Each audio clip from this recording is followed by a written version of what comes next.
Weather update brought to you by Newcomb and Company, where your comfort is their business. Visit newcombandcompany.com.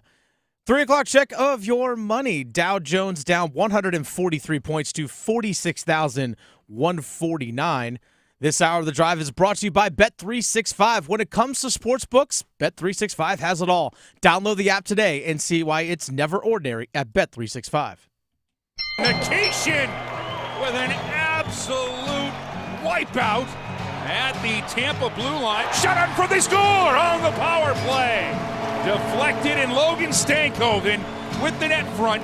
Fires, intercepted, near sideline. Mike Jackson, he's got the 40, midfield, outside the numbers, 35, breaks a tackle at the 30, stops on a guy, go backwards, and now finally he goes out of bounds at the 30-yard line. The Drive with Tim Donnelly on 99.9 The Fan. The Drive with Tim Donnelly, 99.9 The Fan. I'm Tim Donnelly, Dennis Cox producing the show. It is a hockey night in Carolina. Let's go. So we'll just get ahead of it. We're going to bail a little early today. No, we're not actually bailing, but we are going to turn over the airwaves at 5:30 to the pregame show. So you can be ready for that. So you can be ready for the game. Do you know what else can help get you out? You're pointing at me, Dennis. I want to say, for people that might be thinking, wait, it's Wednesday. Normally we have Wolfpack Weekly at 7 o'clock. Tomorrow, Wolfpack Weekly, Dave Doran, 7 o'clock here on The Fan. There you go. Just got to wait. Yes. Patience. No patience for the big 3 at 3, though. That goes right now.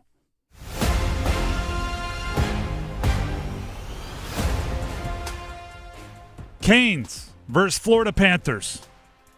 Goodness gracious, if this were a different time of the calendar, oh gosh, this one would be electric.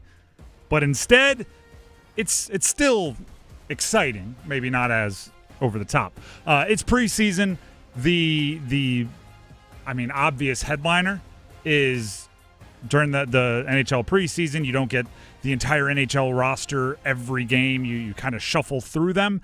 Today, Aho centering Ehlers and Jarvis.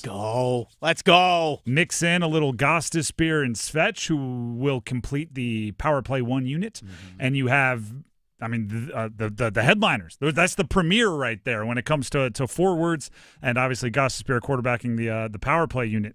That is a really cool opportunity to see what all the hype's about. 6 goals tonight, Tim. 6 each for the 3 guys on the top line. Absolutely. Yes, at least, and a couple for Gostisbehere. They're going to win 35-10. 1 for Svetch. Let's go. This is an absolutely ridiculous game. It might be, right? It's preseason. You never know what's going to happen. But one thing we do know is Nikolai Ehlers, who was the crown jewel of the free agency class, will make his Lenovo Center debut. Rod Brindamore talked about just that fact earlier today. I think that's a good way to put it. Okay, I have one under my belt, and then we have some stuff to work off of. Right now we can say, okay, I can kind of get a feel for, what his game is. We can get some video on, okay, here's stuff where you need to be, all that stuff. That's exactly what the preseason is.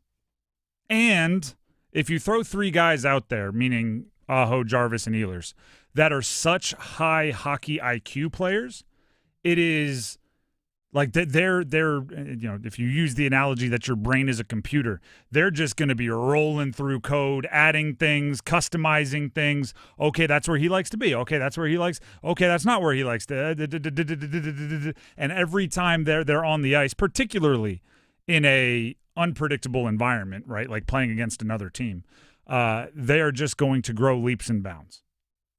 They are going to grow leaps and bounds, and this is the stuff that they're quick recall is going to be a couple weeks from now when the regular season gets started, right? When they're instinctively looking for a teammate, they're gonna go, all right, last time we were in this position, this is what he did. Let's see if he does it again. Put the puck there. Oh, look, there he is. I'm really looking forward to it. And then the other thing that's always interesting about the preseason, and this goes for any professional sport with a preseason, is there are guys trying to elevate. Right, there are guys trying to make the big league roster. There are guys trying to maybe audition to be a trade chip right? If there's not a spot for them on the big league roster, or just raise their status within the franchise, within the eyes of the scouts in the front office. And one of those players for the Carolina Hurricanes is Bradley Nadeau. He had a very successful AHL season last year. He's a former first-round pick, and he played in the first preseason game. He's back in the roster for the second preseason game. Here's Brindamore on giving that guy a whole bunch of chances. He's one of the guys that we're looking for, I think, to take that next step and just give him every chance to do that. I think the other night was good learning. We had some good learning moments, right? Sometimes you try a little too hard, and that's not the answer. So, but that's why you have these games. Nadeau strikes me as the kind of guy that if you said you're playing every minute of every preseason game, he would be like, okay. I mean, I'll be tired, don't get me wrong, but I'm out there. Find me for a shot. I'll let it rip, which I think is what you should be doing at this stage of his career, where he's trying to break through and he's trying to be a guy where, you hope it doesn't happen, but if there's a streak of injuries or something, he wants to make sure he's proven enough to be a guy you can depend on in those situations. It is a really interesting spot the Canes are in, with so many guys locked up to long-term and so many proven veterans that they're not looking really for too many risers, but that doesn't mean you can't rise. That's Bradley Nadeau. Now let's get to number 2 in the Big 3 at 3. Everybody pick up their latest edition of Us Weekly. Yeah, I never thought I'd be doing the tabloid run. I don't even know if Us Weekly is technically a tabloid. Seems like it here on this show. But Bill Belichick is on the cover of Us Weekly with his girlfriend, Jordan Hudson, with the big headline, "Who is the real Jordan Hudson?" Brett McMurphy of On3 Sports tweeted it out, just the cover. And I have the quote here, or the tweet here. Bill Belichick becomes first coach ever featured on the cover of Us Weekly. And then McMurphy adds, the week after losing to UCF. Now, let's put some context on it. Dan Wetzel of ESPN did add, to be clear, Belichick did not pose for this cover shoot. It was from an NFL event at February's Super Bowl, and neither he nor Hudson participated in what Wetzel called the fairly ridiculous article. Okay. Which is better than originally anticipated when hearing the McMurphy tweet of like, oh, they are cool with Us Weekly doing the feature. But I do think this is why Bill Belichick, for so many years, refused to acknowledge or partake in the riffraff at all. Because it truly is, give that world an inch, they take a mile, right? You do a couple interviews, you have her on the sideline for pre-games, you do a few of these things where she's involved, and that inch is all a periodical like Us Weekly needs to put you on the cover when your team is coming off a loss. And now you have distractions, and now you have questions, and now the whole thing becomes the whole thing. It's much easier to just nip that in the bud early and not participate in any of it than it is to be where you are now, having to go, well, actually, we didn't participate. That's from a shoot before they got the picture from most people aren't going to hear that. They're just going to see the picture, and they're going to go, goodness gracious. That's what you're doing on your bye week? Which isn't really what he's doing on his bye week. Just seems like it with the timing. Us Weekly knows how to rouse some rabbles. That's number 2. Let's get to number 3. The NFL. It's really the Pro Football Hall of Fame. The Pro Football Hall of Fame has put out their list of 125 nominees for this upcoming class, which will be limited to 50, then limited to 15, then they will be voted on by the entire committee around, let's see, let me make sure I get this, around the Super Bowl. Kind of a big event that people tend to care about. I have, and I think I've gotten the full list here. Let me go ahead and bring it up. Let me find it. It is in here somewhere. I went and found all of the local ties, all of the people that played college in the area, all of the people that played for the Carolina Panthers. Now I just have to find it. It's okay. I can give you some of this. No, I got it. You right got it? Yep. Look at you. Proud of you. We'll start with the Panthers. Okay. Jake Delhomme. Yeah. Muhsin Muhammad. Steve Smith Sr. as a returning finalist, so he was one of those 15 last year. Greg Olson as a first-time eligible Hall of Fame nominee. Wesley Walls as another tight end in the mix. He's been on the list for a while. Ryan Khalil, the center. Thomas Davis, linebacker, as a first-time eligible Hall of Fame nominee. Luke Kuechly as not only a returning finalist, but one of the returning top 7 vote getters, which puts him automatically through into the final 15. Charles Peanut Tillman on the list. And John Casey, the kicker, also on the list, which I have to be honest, a little heavy on kickers. But, yeah, there are 7 punter/kickers. Which 1 or 2 makes sense there, but I'm a big John Casey fan. I don't know if it's thrown into the Hall of Fame. NC State, based on my quick perusal, has 2. Phillip Rivers, first-time eligible. Torrey Holt, returning finalist. Yeah. UNC has 1. Jeff Saturday, kind of maybe a better Hall of Fame case than you'd think based on the numbers. And ECU has 1 as well. Chris Johnson, the running back. Nice. On the list. I have the let me go ahead and give you the details. Class of 2025 nominees: Willie Anderson, Torrey Holt, Luke Kuechly, and Adam Vinatieri, one of those kickers, automatically advanced to the final 15 of the class of 2026. So they have to, over the next few months here, limit it to the other 11, figure out who else is joining them in the finalists, then they'll eventually vote on it. How quickly, and we'll do this throughout the show, but how quickly do we want to reveal who we think makes it? Should I just give the 5 that I think should be in right now? Go for it. Why not? All right. Drew Brees is first-time eligible. He's got to be in. Larry Fitzgerald is first-time eligible. He's got to be in. And then I'm going with 3 of the returning finalists. I'm putting Kuechly in. The longevity argument kept him from being a first-ballot Hall of Famer. I think that's fair. I don't think you got to make him wait anymore.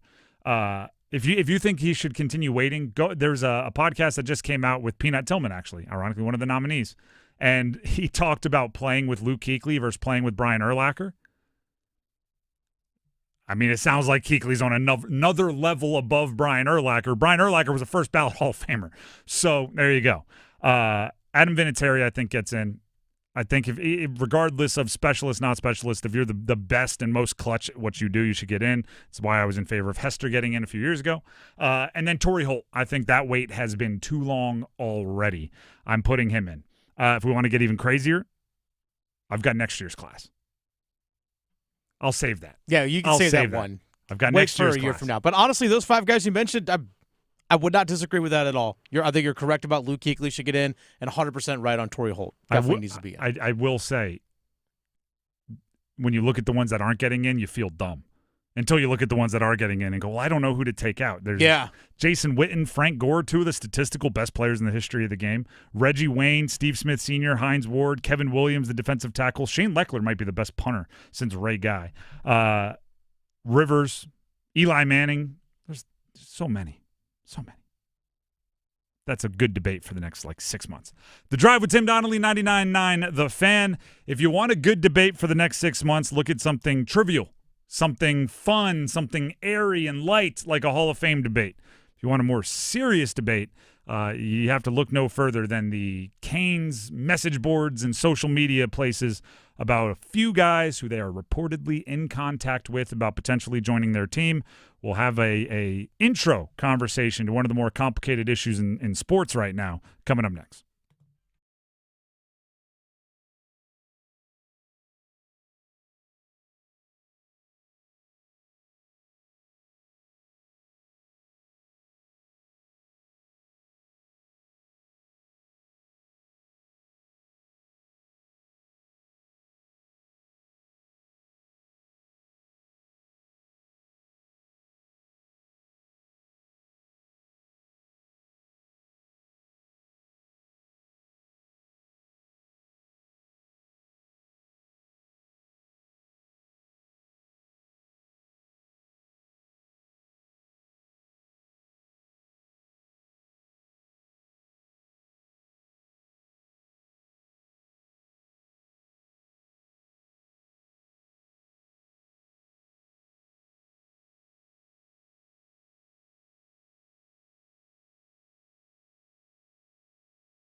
Sandin hammers one, deflected in front.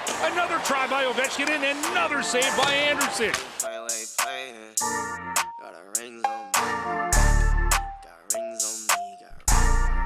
The Drive with Tim Donnelly, 99.9 The Fan. So, I don't even know how much background to go into this. Their word, this is a debate that is raging in Canes fandom because of some reports that have now gotten loud enough. I think we need to address it.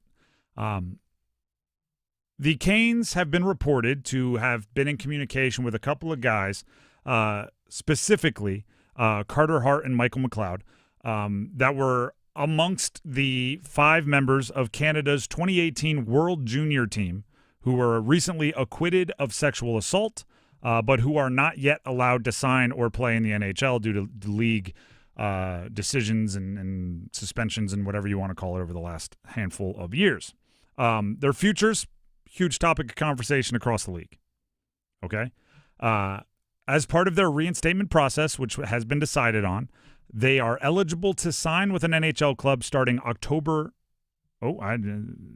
It's like 11th, I think it is. I think 11th or 15th, something along those lines. But middle of next month. My notes here say 1th, which means I deleted the second number. Middle of October, we'll call it. And then they are eligible to play December 1st.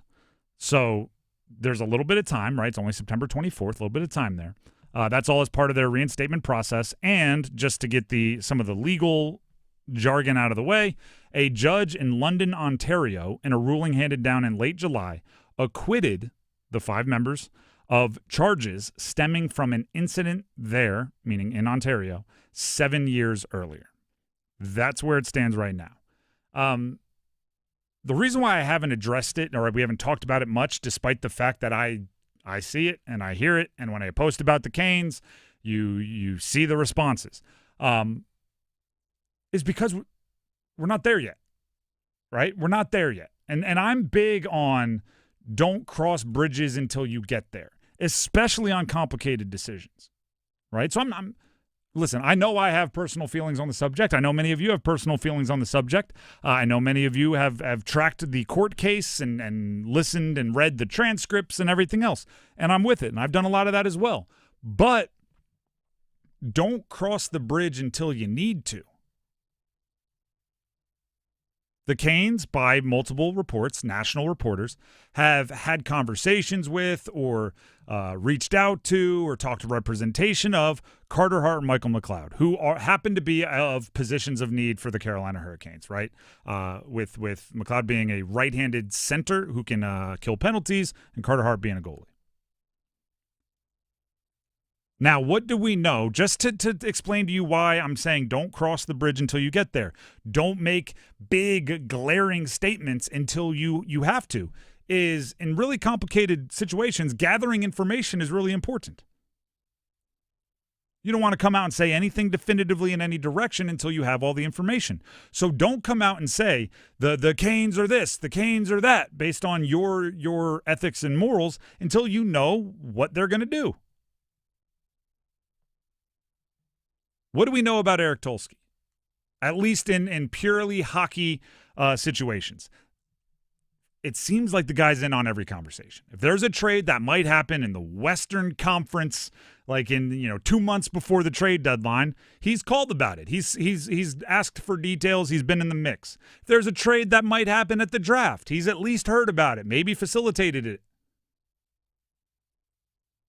There are players that nobody else knows are available, and he's already called. He's already had the conversation. Heck, he might have just traded for him.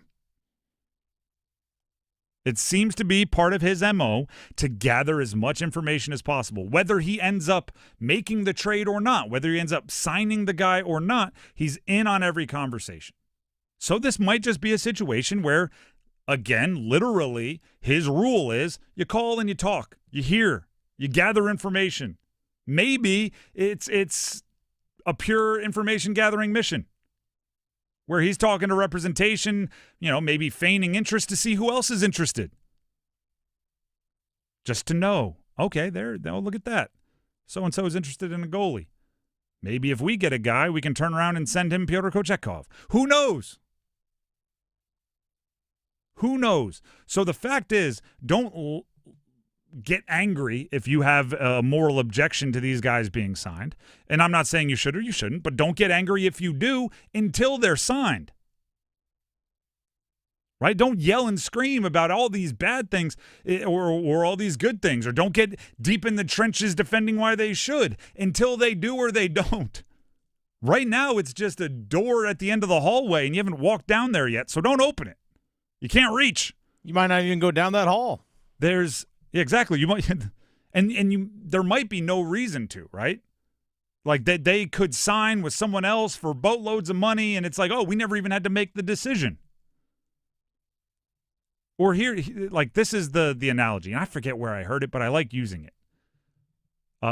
Boats on the way are not in war. Okay?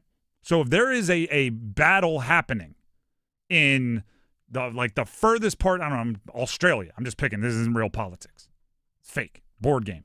And we, meaning the United States, sends like battleships to Australia. It's going to take some time for them to get there, right? And by the way, once they get there, they might turn around and come back. They might not fire a single bullet. So what? Protests like, no war. It's like they're just on the way. There's a big difference between on the way. That could be a message sent. That could be information gathering. That could be a favor. That could be 700 other things. Until you get there and engage, do not think everything's happening. You could just spend a lot of time, fake hustle, right? Just moving and shaking and doing things that don't actually matter. So I say all of that to say this. There are certain hockey fits about some of the skills of the two players we mentioned. Okay? There are. I'm not saying it's worth it. I'm not saying is the move one that they should make, but they're there. If it happens, which it can't until the middle of October, if it happens, then those conversations need to be had, right? Then we can discuss, and we probably will if it does happen, how a fan should react or will react, or how you feel like is the right way to react. We can do that. But I'm not going to have all those conversations, and then it turns out it's pointless. I'm not going to have all those conversations, and turns out they don't end up Canes, and maybe the Canes were never entertaining it seriously. Right? It's like there is a very big difference between something being explored and something being done. And I don't have, and I'll say this like Morley, I don't have a problem with gathering information.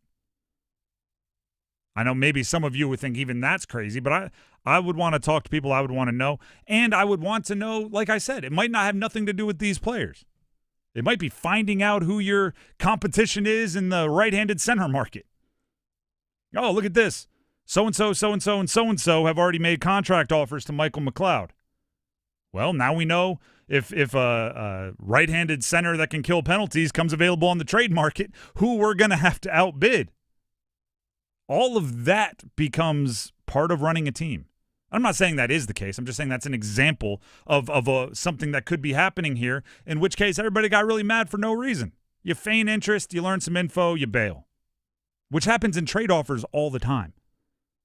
Oh, what's the price on so-and-so? Are you making an offer? Maybe if you let us know the price. All right, well, here's what we're hearing. Here's the price. Never mind, I'm out. I was never going to make an offer. I just want to know the price. Want to know what a player like that is going for. And notice I didn't get into, during this 8-minute conversation that we've had, didn't get into the details of the case, or because I first of all, I don't think you can have that in like 8 minutes when you're also trying to talk hockey. I think that's a more in-depth conversation, and it should be. But I didn't do it because that is, again, something you do when it becomes real. If it's not real, I, as somebody that talks professionally on air about the Carolina Hurricanes, won't bring it into the Canes jargon. Canes world, at least as I cover it. So just relax, wait, see what happens. Don't get mad about something that might happen, or maybe you think could happen, until it does. The Drive with Tim Donnelly, 99.9 The Fan. By the way, during that last commercial break, Paul Ihander host of Next Up and our program director here, popped in and gave me a piece of information that put a late addition to the Dean's List. So that's coming up here in a couple of minutes. But first, Tim Donnelly here for Miller Lending. Gordon Miller and Miller Lending have been doing no closing cost loans for a very long time. Gordon's been doing them since 1987, which means at this point, practically perfected it. And it means if you have a rate that starts with a 7, you should call because they've perfected it, right? Refinance, get your rate lowered. You know, you didn't get to choose your timing when you locked in that first rate, right? It was a move that needed to happen, or upsize, downsize, job change, something that led to your mortgage being a little bit higher than you wanted in the interest rate, right? Something that starts with a 7. Well, you might be able to lower that and take no money out of your pocket, right? No closing costs, no fees, no surcharges, no third-party anythings, right? They're not reaching their hands out for extra. They're simply lowering your monthly payment. And if you think that's something that's appeasing to you, something that's a little appetizing to you, I'm going to give you the phone number to call. 919-447-3377.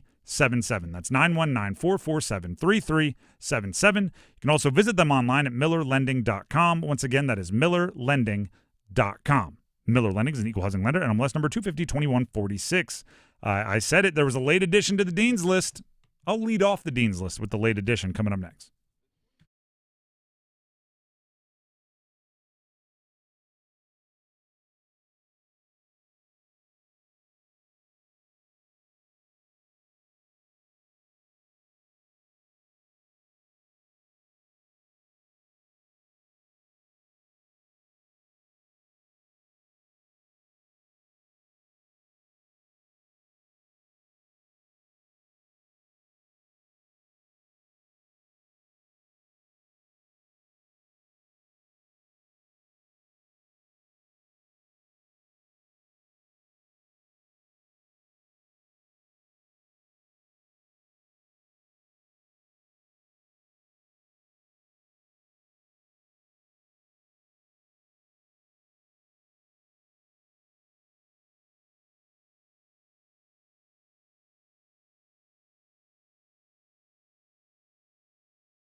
Out of the bedroom, Hims has you covered. Introducing a new 2-in-1 approach to level up your game. Tadalafil for better bedroom performance and zinc for testosterone support. Turn things all the way up and find affordable treatment options at up to 95% less than brand names at hims.com/joy. That's hims.com/joy.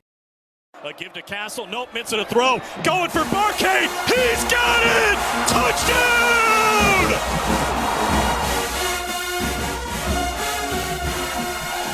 The Drive with Tim Donnelly, 99.9 The Fan. It's a Wednesday, by the way, and it's almost time for the Dean's List. But I want to make sure everybody knows this next piece of information. Where would you put, like, if I guess Taylor Swift would be the biggest kind of pop star out right now? Oh, yeah, for sure. Is Ed Sheeran number 2? He's up there. I'm not up on my, like, we don't have TRL anymore, so we don't. I don't know how to, like, can I go somewhere where they just rank, like, who has the hottest video right now and do that in front of a bunch of screaming fans that are, like, lining the street outside? That's all I ask. Shout out to TRL from, like, 2002. Either way, Ed Sheeran, big star, just announced a North American tour, and we want you to go. Download our brand new 99.9 The Fan app or visit 999thefan.com and enter for your chance to win a pair of tickets to see Ed Sheeran at Bank of America Stadium on October 17th, 2026. So you get a nice little on-ramp to plan your trip. Plenty of time to figure out that. That is not October like coming up October. That is October like a year from coming up October, which long time. But again, big tour. Got to make plans. So you can enter to win on our 99.9 The Fan, our brand new app. Download it, Google Play Store for an Android, App Store for iPhone, or you can also go to any of our social media profiles into the bios and click links, and it's all there. Or you can also go to 999thefan.com and enter for your chance to win a pair of tickets to see Ed Sheeran at Bank of America Stadium on October 17th, 2026. So there's a tab or in the middle of the screen when you open up the app or you go on 999thefan.com. It just says win stuff. You'll see contest. You just click on that thumbnail, and then you'll see where you can enter and all that stuff right there. Beautiful. It's that simple. Now, the Dean's List.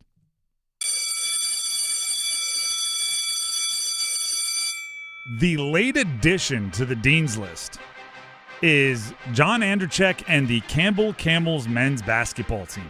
All right, let's go. They, just about an hour ago, revealed their non-conference schedule. Okay. The Camels are officially not playing around.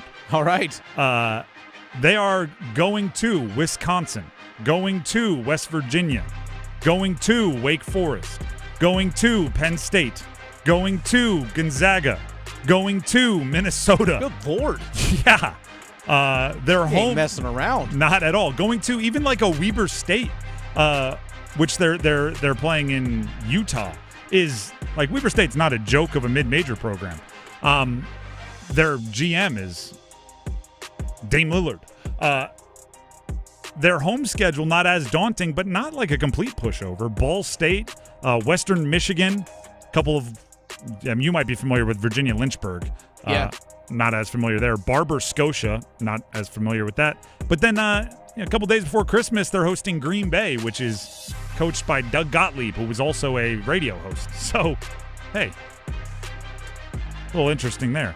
But goodness gracious, that is – and if you look at, like, recent history, Campbell Camels non-conference schedules, not like this.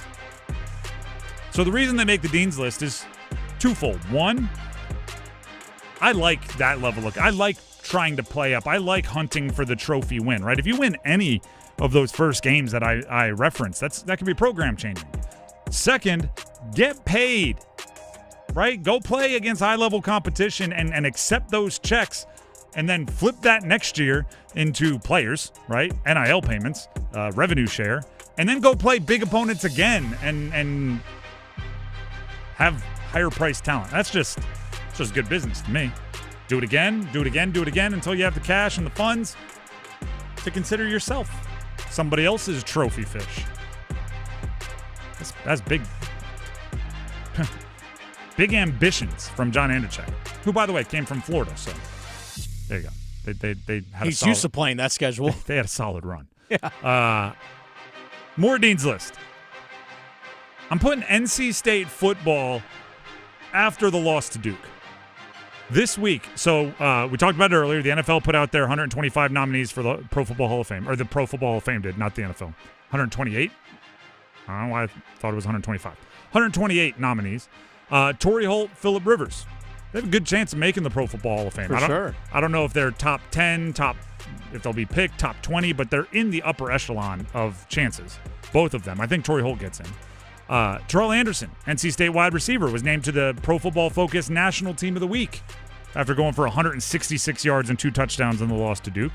And then, Dennis, you'll appreciate this one. Sunday, Peyton Wilson recovers a fumble for the Steelers down on the goal line in a win over Drake Maye and the Patriots. That's right, they do. College rivalries Die Hard, right? So there's just a lot of like kind of accessories, right? Would you rather have won the game on Saturday? Absolutely. But some of the side news was just like a lot of pro-state stuff going on, so I threw them in the Dean's List on a midweek, well, Wednesday. Do you have some Dean's Listers? I actually have two of them here. Let's hear them. We'll go to North Carolina defensive back Will Hardy. We always talk about watch lists and things along those lines. Well, he has been named a semifinalist for the 2025 William V. Campbell Trophy, which is a trophy that recognizes an individual as the absolute best football scholar athlete in the nation for his combined academic success, football performance, and exemplary leadership. So Will Hardy, UNC, named a semifinalist for the Campbell Trophy, but also have a second for the Dean's List here, Tim. Oh, wait. Oh.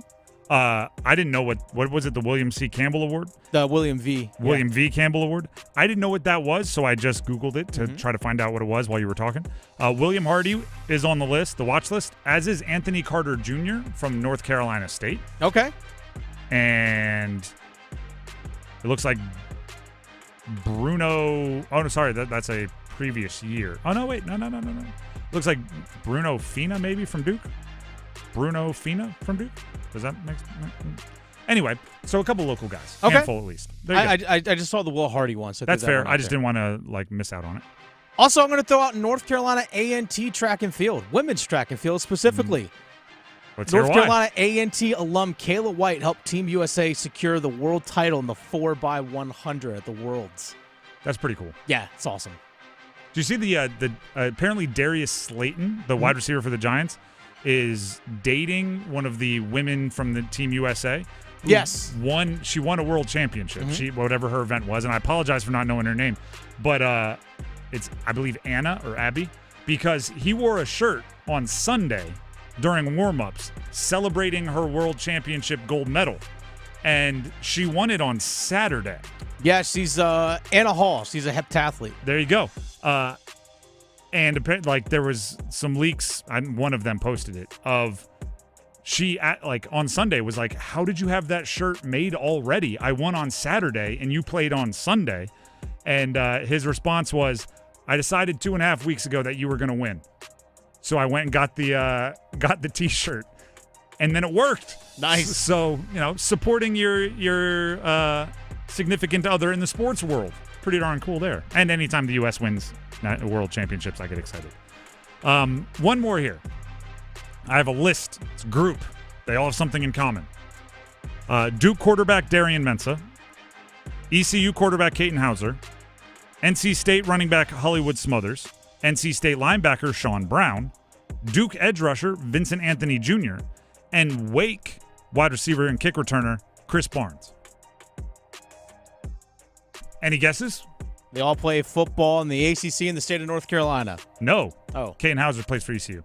Oh, yeah. Well, they all play college football in the state of North Carolina. That's facts. FBS football is what I meant to say. Not what I was looking for.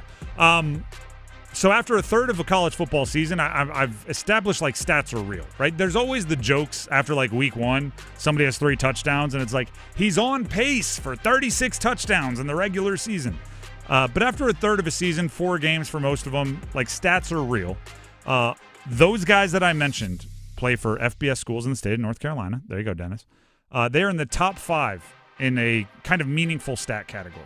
I just went to the NCAA stat leaders, sorted by each major stat, and if anyone was in the top 5 from a school in the state of North Carolina, I was like, boom, put them in. Mensah, 3rd in passing yards. Hauser, 4th in passing yards. So 50% of the top 4 play right here in the state of North Carolina. Smothers is 4th in rushing carries, 5th in rushing yards. Brown is 5th in total tackles. Anthony is 5th in sacks, and Barnes is 5th in average kick return yards.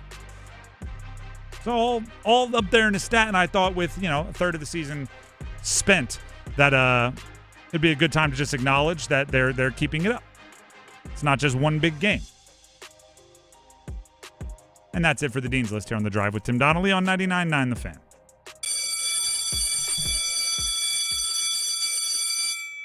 We're going to do a little enemy research here coming up in a second. Chris Mason, sports enterprise reporter at Mass Live, will be joining the show on the Heister Automotive Group hotline to talk the Panthers-Patriots game coming up this weekend, maybe some insight into the Bill Belichick reaction from up there and more. But first, Dennis Cox has something he'd like to tell you. I do. Dennis Cox here for my friends over at Raleigh Weight Loss Center. I actually had a follow-up appointment yesterday with Raleigh Weight Loss Center, and I'm down nearly 40 pounds, 37 pounds to be exact. And the program at Raleigh Weight Loss Center, by the way, I've been on the program for almost hitting 2 months here. So about 8 weeks I've been with the program at Raleigh Weight Loss Center. And the wonderful thing about the program is part of my meeting and consultation that I had yesterday, or I guess my follow-up appointment, I should say, is that not only are they saying, hey, you're almost at the target goal weight, but once you hit that goal weight, here's how you're going to maintain it. Here's how you're going to do it for the first week, the second week, the first month, the second month after you hit that target weight. So that it's not just getting you to the end line. The end line is actually long-term.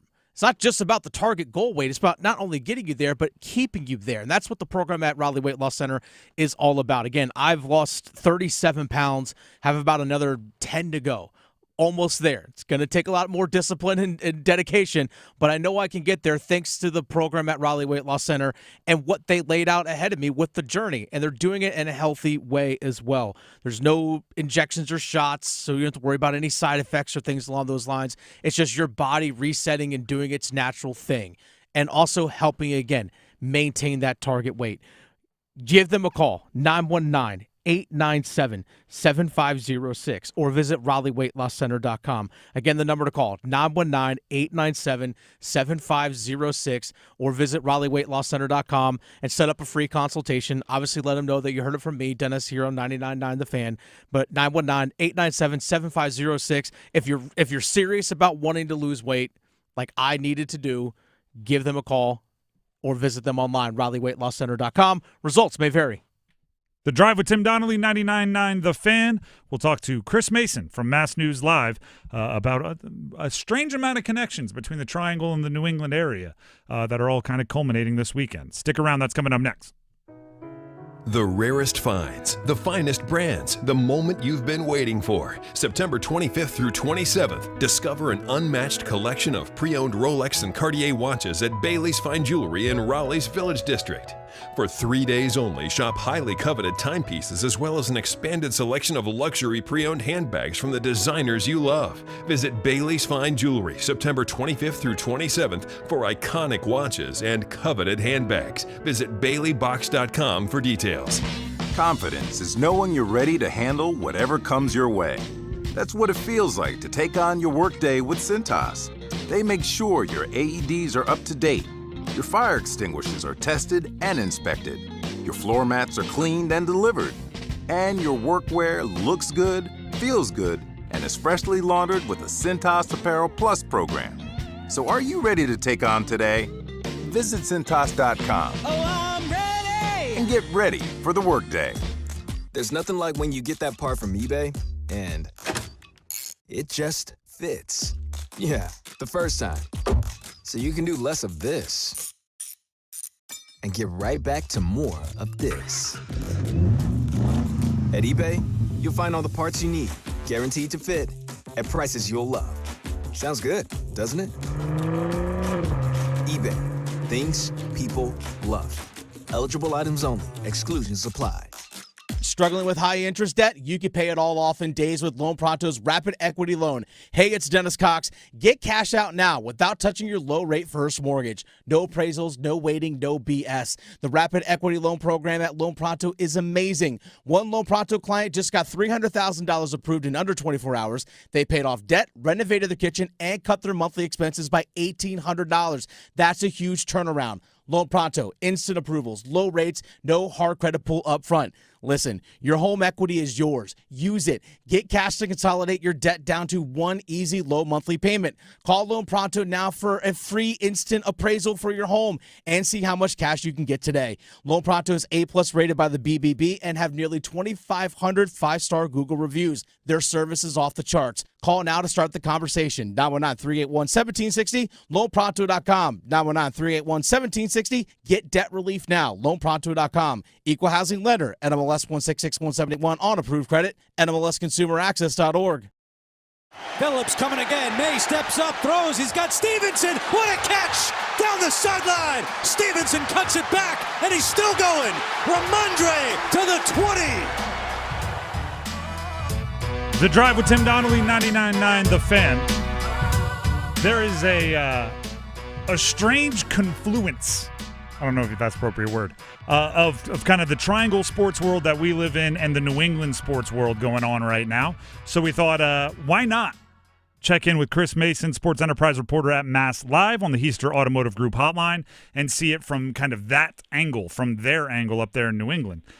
Chris, thank you very much for joining us. Have you grabbed your copy of the latest U.S. Weekly? I couldn't miss it. It was all over my feed this morning. So, yeah, I did. I had to read the article there, and it's a crazy time. All right, crazy time.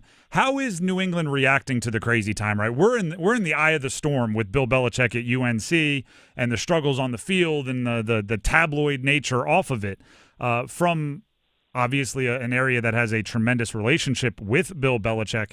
How are they and you and the media up there reacting to Bill Belichick's roller coaster?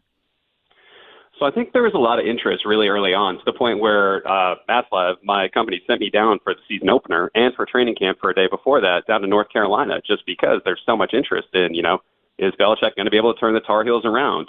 And then even watch some of the practices. Some of that stuff seemed really familiar, but then everything off the field with him has turned so foreign to everything that he was when he was in New England. The ultimate no distractions, no days off, all business guy. He's on the cover of Us Weekly today. It's crazy. So I think generally fans have been interested from afar, but I think some of that's starting to wane a little bit with the lack of production with the Tar Heels, where obviously they have the two blowouts against the two real opponents on the schedule thus far. So I think interest is starting to wane a little up here, but then, when he pops up on Us Weekly, that's going to be at everyone's feet again. Everyone's going to be talking about it. Do you get the feeling that Patriots fans are rooting for him, or are they enjoying some of the struggles? I think generally rooting for him, but there's definitely a divide just because things have gotten so frosty between him and Patriots owner Robert Kraft up here. That has not been a good breakup, and Bill hasn't exactly covered himself in glory in some of the things that he's done since he left, where, it wasn't that long ago that he said he's not welcome in Foxborough after barring the Patriot scouts. And you think back, and it's like, wait a second. He was at Tom Brady's Patriots Hall of Fame induction last year after he had been fired. So, that's a giant hole in the timeline, and it's a piece that doesn't make a lot of sense. So I think he's starting to alienate himself a little more, and barring the Patriot scouts definitely did rub a lot of people around here the wrong way, where it was just what's going on, Mm-hmm. So I think that's kind of where things are at now. Chris Mason, sports enterprise reporter at Mass Live, joining us on the Heister Automotive Group hotline here on 99.9 The Fan. So Belichick went from New England to Chapel Hill. Let's talk about somebody that went from Chapel Hill to New England. How is the team, the Patriots, seeing Drake Maye's development, turning the ball over, but also making some wow plays? It's somebody that we're very familiar with from his time in college.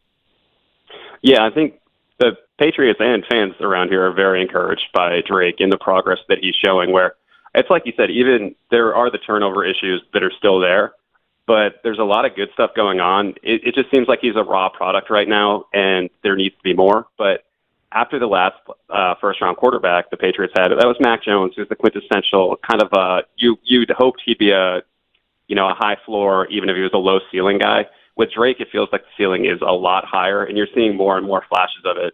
Now, he has to cut down some of the hero ball stuff that's leading to turnovers.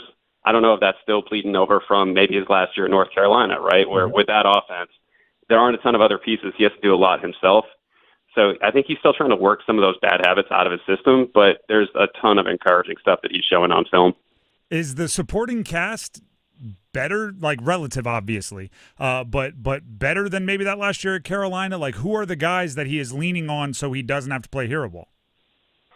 Hunter Henry is a big one, where he's one of the most reliable tight ends in the league. And he does have a lot of pieces that are, getting closer. The roster was as bad as any in the NFL last year, so they bring in a Stephon Diggs, who is coming off the ACL, but he's been encouraging thus far. I think that the further you get into the season, the more his snap count's going to go up, and he's somebody that Drake didn't have at all last year. You draft a receiver like Kyle Williams in the third round and hope that he's someone that can keep playing his way up the depth chart, where he's already on the game day roster, and every time Drake targets him, he's catching balls. He's just not on the field that much yet. So I do think they've added some pieces. Now, there's still no marquee number one receiver. There's no one really close to that right now, and I don't think that's going to be Diggs either. I think he's like it seems like probably a good number 2 right now, but that's still better than a lot of the stuff that he's been dealing with. Chris Mason, sports enterprise reporter at Mass Live. So the Patriots are they're playing Carolina this weekend. Lost to the Steelers on Sunday, sitting at 1-2. Maybe outside of what we've already discussed, Drake and his weapons, what are the biggest fixes or what's held them below 500 through the very early part of the season? It's the turnovers, and that's not just Drake. That's across the offense where Ramondre Stevenson fumbles twice last week. Antonio Gibson fumbles. They turn the ball over 5 times, which you're not going to win football games in the NFL if you turn the ball over 5 times. It's absurd. It's almost hard to believe that there could be 5 turnovers in one game the way that the game is played now. But on the flip side of that, they still had a chance to win the game in the fourth quarter, which speaks to a lot of the productive things that they're doing, where the defense they gave up 2 touchdown drives early and then really locked it down until the very last drive of the game where they had like 6 drives in a row where nothing was happening. And offensively, they're moving the ball. 2 of those turnovers were at the Pittsburgh 2-yard line, too. So you turn the ball over twice in the low red zone like that, 3 other turnovers, and they still had a chance to win that game, which also I think some speaks to where the Steelers were at, where watching Aaron Rodgers in that game, he doesn't want to get hit anymore. He doesn't want to stay in the pocket. I don't know how great that's going to be for them long term, but that's kind of where they are right now, where they're a young team. They're still raw. They're putting good things on the tape, but ultimately last week they shot themselves in the foot too many times and couldn't finish because of it. Mike Vrabel is kind of an old school coach. If I'm running the Panthers defense, you brought up the fumbles. Ramondre Stevenson fumbled a couple times. Should I be putting at the top of the scouting report Travion Henderson? Is it finally that time where the second round pick is going to be featured because he's flashed but hasn't really been given the volume? I think he will see more of a workload this week, especially I don't know if Stevenson's going to be like totally benched out of uniform, but I don't know how you don't limit his workload after putting the ball on the ground twice last week. Right? What kind of message does that send if you just trot him back out there? The issue with Henderson, though, has been pass protection early on, where they don't trust him as a pass blocker right now. And there were times last week where Stevenson fumbled twice, should be glued to the bench, but because they got into obvious passing situations down in the fourth quarter, they had Stevenson back on the field as a pass blocker just because they trust him in blitz pickup, and Henderson is still working through some of that stuff at the NFL level. So I think that's the only thing that's really holding Travion back at this point is he needs to earn their trust in the blitz pickup and as a pass blocker. Last question for you, Chris, and we appreciate you taking the time to jump on the show. If I'm Bryce Young, am I going to be throwing against Christian Gonzalez this weekend, the stud corner who's been out with the injury? What's the latest on Gonzo? Yeah, all signs are pointing to him returning this week, where I think he wanted to play last week, and ultimately Mike Vrabel held him out and said, hey, soft tissue injury, you've been out this long, take one more week, make sure it's all the way back. So I do expect Christian Gonzalez to come back, and that should be a huge lift for the Patriots defense because at this point, he's probably the best player on the team. So they've been without him the first 3 weeks. I would expect him back against Carolina.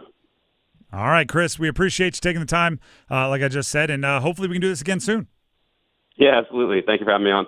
Once again, Chris Mason from Mass Live. You can check out his work, obviously, Mass Live, but you can also head to his social media accounts. By Chris Mason on Twitter is where you find him there. By Chris Mason. Speaking of the Carolina Panthers and the game coming up this weekend, some congratulations are in order to a member of the Carolina Panthers. Dave Canales, talking to the media just moments ago, Hunter Renfrow and his wife have welcomed another baby girl this week. I believe that brings Hunter Renfrow up to 3 children. Yeah, it should be 3. 3, lucky number 3. Which Jatavian Sanders is out. You might need undersized wide receiver to throw his weight around a little bit, get a little extra dad strength right before you send him in there to maybe block some linebackers. There it is. Huh? Now, congratulations to Hunter and obviously to everybody in the Renfrow family. I remember when Renfrow re-signed with the team, that was a big factor that weighed into his decision because he was getting some looks from other teams. He's like, my wife's about to have another kid here soon. Yeah, I don't want to be on the West Coast while she and the rest of the family are back here. So I get it. I totally get it. Home base for him is in South Carolina, somewhere Myrtle Beach area, I believe. Or at least that's where he went to high school. I think he still calls somewhere in South Carolina home, which makes it so like if you have a baby born midweek, you can drive, you can be there for most of it, you can drive back. There's no crazy travel or anything like that. So again, congratulations to the Renfrows. There you go. The Drive with Tim Donnelly, 99.9 The Fan. We're going to stay on the Panthers with a little football at 4. Where's the run game? Where is it? Stick around.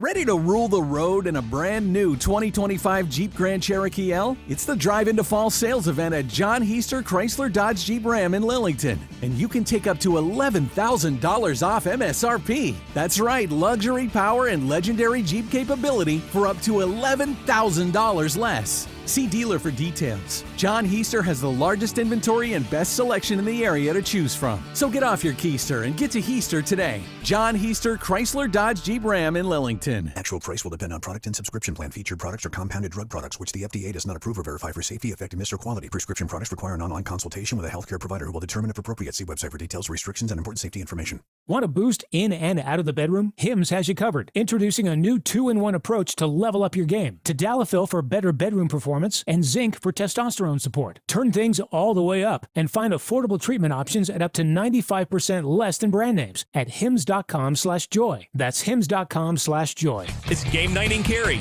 North Carolina FC takes on the Miami FC Friday, September 26th at First Horizon Stadium at 7 p.m. Grab your tickets now at tickets.northcarolinafc.com. Don't miss a moment of the action. Stay cool, stay fierce.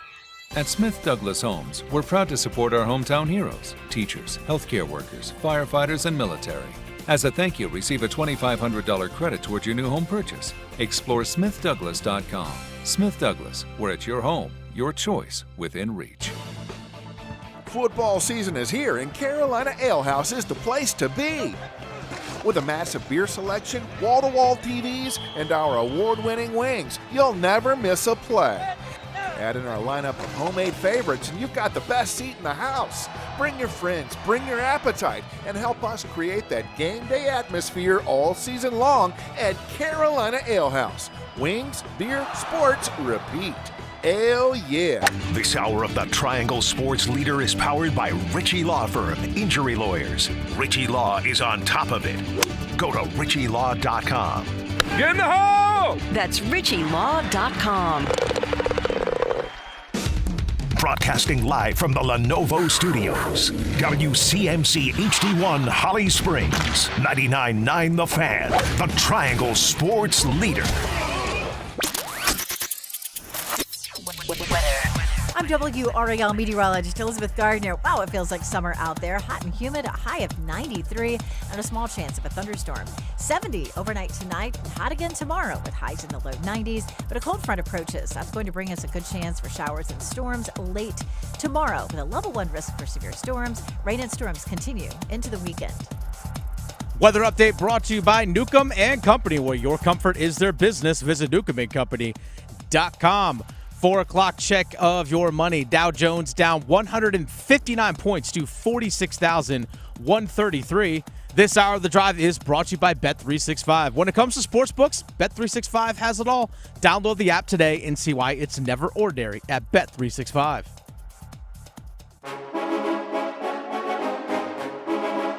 Let's move the chains. Time for football at 4. The Drive with Tim Donnelly, 99.9 The Fan. It is time for football at 4, and we're going to talk Panthers. But there's a Canes game tonight. It's preseason hockey, but it's still hockey, everybody. And you can hear it right here on 99.9 The Fan. Matter of fact, they're going to get a jump start on the pregame, or a little bit of an earlier start time. So at 5:30, we'll bow out and let the pregame show get started. So you can listen here on 99.9 The Fan. You can also listen on our brand new app, 99.9 The Fan, the app, Google Play Store, App Store, depending on what type of phone you have. Download it, and then you can take the game in your pocket. You can go walk the dog and listen to the game. You can go do some yard work and listen to the game. Sounds like, based on the weather report we just heard, it's pretty hot outside. You can go do something, get a sweat in, get a workout, listen to the Canes game. That's all happening tonight, which does mean we've moved Wolfpack Weekly with Dave Doran talking NC State football from 7 o'clock today to 7 o'clock tomorrow. We will make sure you get your fix, but it's just going to be a day later. But if you want some NC State content in the meantime, Pack Therapy, the podcast, available everywhere podcasts can be found, including YouTube and our new app, 99.9 The Fan. Mike Glennon and I recorded an episode earlier today. It either Either is up now or should be up soon. So go ahead and check it out, talking about state football. And then Wolfpack Weekly tomorrow at 7. Now we can jump into football at 4 with a very simple question.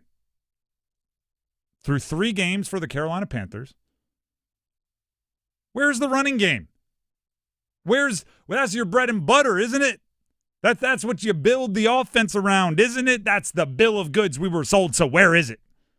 You got one of the highest paid offensive lines in the sport. Granted, they're kind of banged up right now, a little injured. But the guys that you replaced them with are pretty proven as far as backup offensive linemen. You paid Chuba Hubbard. You brought in Rico Dowdle. You drafted Trevor Etienne. You have a play caller who is dedicated to the run and talks about being a physical offense. So where is it?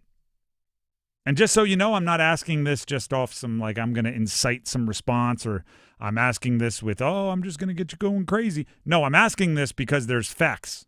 They are 21st in rushing attempts, 25th in rushing yards, 24th in yards per attempt, 21st in estimated points added by their rushing offense in total. They have just 2 rushing touchdowns this year through 3 games. One of them is by Bryce Young on a scramble. I don't know if the rushing offense should get to claim that one.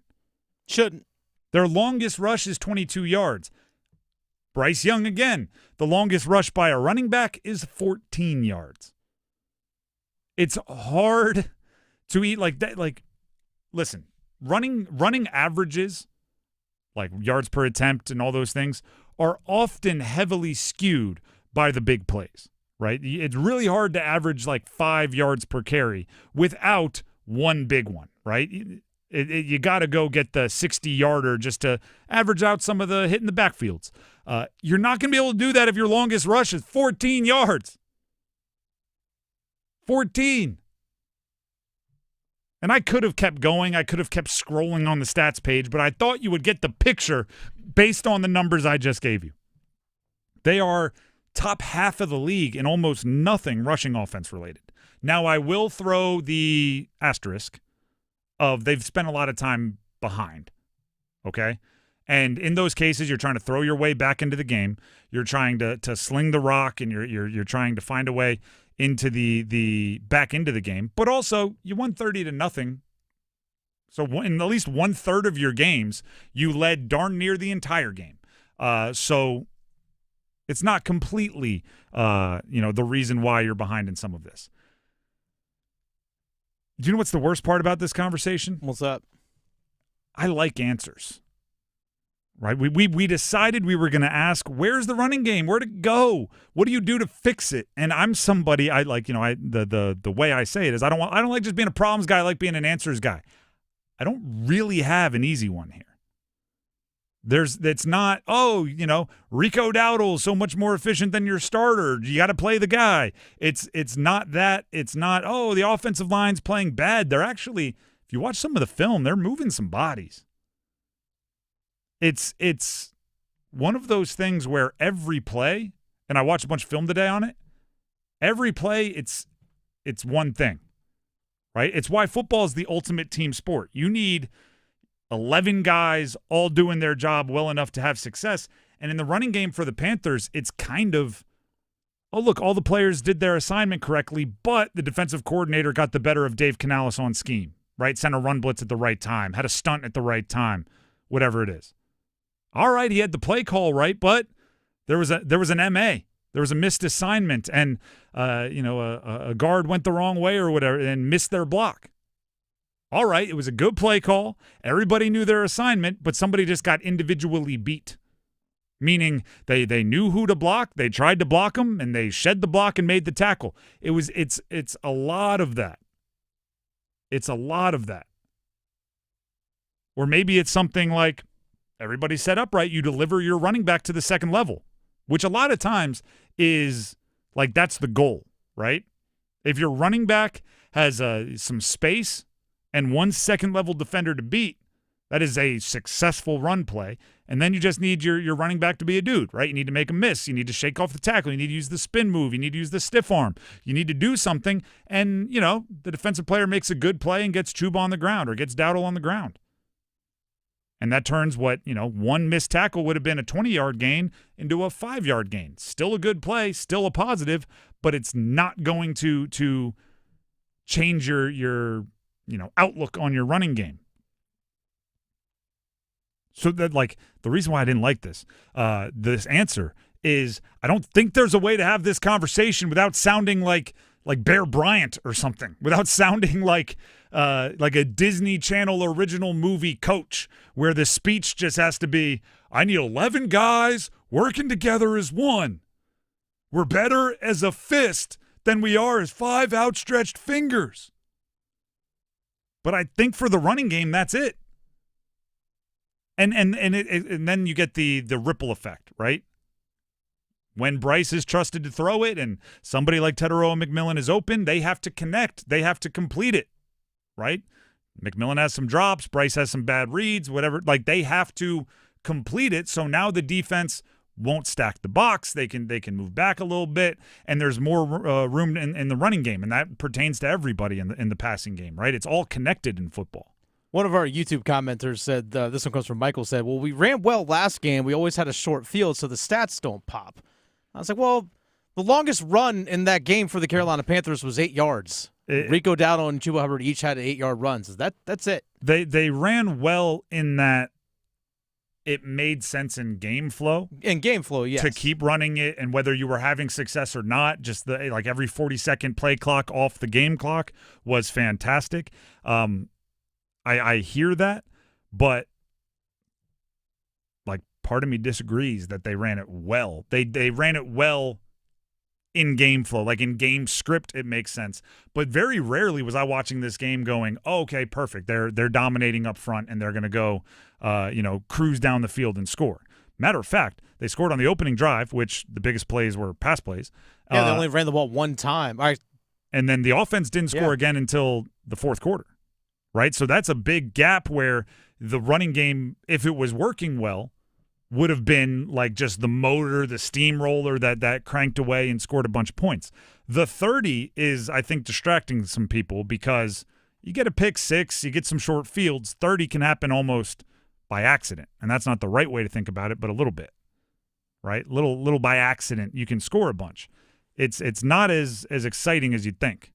But even if you look at early in games against Jacksonville and Arizona, before the score even got out of hand, the run game wasn't there, and those games either. So this is a trend thing. So again, we haven't really seen the big burst plays or consistent, hey, you follow an 8-yard run with a 7-yard run. We haven't seen those consecutive big chunks plays in the run game so far. Like you said, Chuba Hubbard's longest run this year is 14. And I knew, to be clear, I'm saying I have some secret information. We all watch the same games. We knew that about Chuba, right? If there is a knock on Chuba, it's He's really solid between the tackles. He's really good at getting what's there. He's a pretty good, decent, at least pass catcher. He doesn't have home run speed, and in the open field, he rarely turns the 12-yard run into the 40-yard run. Like that's the thing that he doesn't have that the elite running backs in the NFL do. But you're right. You don't have, at least not often this year, the 5-yard run followed up by the 7-yard run followed up by the 5-yard run and the 9-yard run. Like, you don't even have what he did very well last year, which were like quarters that it felt like he took over. By the way, looking at the Falcons-Panthers game, the Falcons rushed 23 times for 131 yards. The Panthers rushed 30 times for 110 yards. The Falcons were behind that entire game, and they still put together at least an efficient run offense, which is why when I brought up those stats to tell the story at the beginning, they weren't all pure volume stats. It wasn't just yards. It was yards per rush. It wasn't just rushing touchdowns. It was estimated points added by the rushing offense, right? You try to get the things that are not just volume but rate statistics to show like, all right, yeah, maybe you didn't run it as often because you were behind in 2 games, but when you did run it, it was good. Instead, what we're seeing is they're below average in efficiency and below average in volume, which indicates it's not just they haven't had the opportunity to run very often by game flow. Now, again, coming back to not just being a problems guy, being a solutions guy, and looking for a way to try to fix it, I think it really does come down to you need to all put it together. They're all capable, right? They're all capable. Cade Mays, I don't think is a huge drop off from Austin Corbett. There's enough there. I still like Chuba Hubbard as a talent. I like Rico Dowdle as a talent. I thought he looked a hint better than Chuba did this past week on the opportunities he was given. But either one of them are they're 1,000-yard rushers last year. You need everybody to, ready for this, Belichick fans, do their job, and you'll be all right. But as long as there keeps being that one weak link on each play, you're not going to get where you want to go in the run game. And do you know what else is bad about that? Again, with the nature of it all being connected, it puts a lot more pressure on Bryce Young. And right now, the last thing the Carolina Panthers should want to do is put more pressure on Bryce Young. I'm not saying you should be able to win every game by 30 with him throwing for 120 yards, but I also do not want to ask him to have to keep picking up third downs and longs because first down you ran for 2 yards. First down you ran for -1. I don't want to keep asking him to have to pick up the slack for what was supposed to be a strength of the offense. And if you are asking him to pick up the slack, please tell him to also throw it to Tetairoa McMillan. Or Jalen Coker once he comes back, hopefully, as soon as that IR stint is up. By the way, speaking of the Panthers and IR stints and all those kinds of things, we actually have an updated injury report today. So Pat Jones, the hamstring injury, did not practice again. Xavier Legette did not practice again with a hamstring injury. Tetairoa McMillan didn't practice today with a calf injury. I didn't hear what Dave Canales had to say about that today because we were already on air at that point. Jatavian Sanders dealing with that ankle injury did not practice today either. So we knew about Jatavian Sanders. Turk Wharton didn't practice again because of his hamstring injury. We expect him to be out this coming week. DJ Wanham, also on the injury report, did not practice today due to a hip injury. And some guys got limited work like Rico Dowdle, J.C. Horn, Taylor Moton, just rest. And Hunter Renfrow had a kid. He probably wasn't at practice today. He was not. All right, so who was catching passes? Legette didn't play, Sanders didn't play, Tetairoa McMillan didn't play, Hunter Renfrow didn't play. That would be a lot of David Moore. Bryson Tremaine. Probably some Jimmy Horn Jr. Jr. Dan Chizina just signed back to the practice squad. Let's go. DeLavon Campbell. Let's hope they're being on the cautious side, which by this point in the season, if you play a lot of snaps, you're nursing something. It would make sense if they're just being a little cautious. I'm fine with that. But let's hope it's definitely just that because no offense to Dan Chizina, who was just signed back to the practice squad. If I see him getting some targets on Sunday, I'm going to assume that means something not great is happening on offense for the Carolina Panthers. And we've seen the Panthers be very cautious when it comes to soft tissue injuries. Which I get. Yeah, absolutely. I'm 100% okay with that. Remember what I say. Hammies go quiet. They don't go away. Just ask Mike Evans. They pop back up over and over and over again. The Drive with Tim Donnelly, 99.9 The Fan. That is football at 4. Ladder challenge, blind ranking, hit it and quit it. Some really fun stuff coming up next. Don't go anywhere. It's bow time. Fumbling the food on game day? Rookie move. But you know Bo can make your tailgate a winner, breakfast, lunch, or dinner. Because the Carolina Legend has everything you're craving. We're talking crispy, juicy chicken loaded with real Southern flavor, fluffy, scratch-made buttermilk biscuits, and all the fixins to feed your whole crew faster than you can say touchdown. Be the MVP this season and let Bojangles do the cooking. Order your tailgate today. It's bow time. Planning a tailgate? Then it's bow time. Bojangles has everything you need for the perfect tailgate, no matter how many fans you're trying to feed. There's the original tailgate, the super tailgate, and for a really big crowd, the jumbo tailgate special. And if you like your chicken off the bone, choose the Supreme's tailgate special that includes 12 perfectly seasoned tenderloin fillets. So grab the tickets, get that Bojangles tailgate special, and go. It's bow time.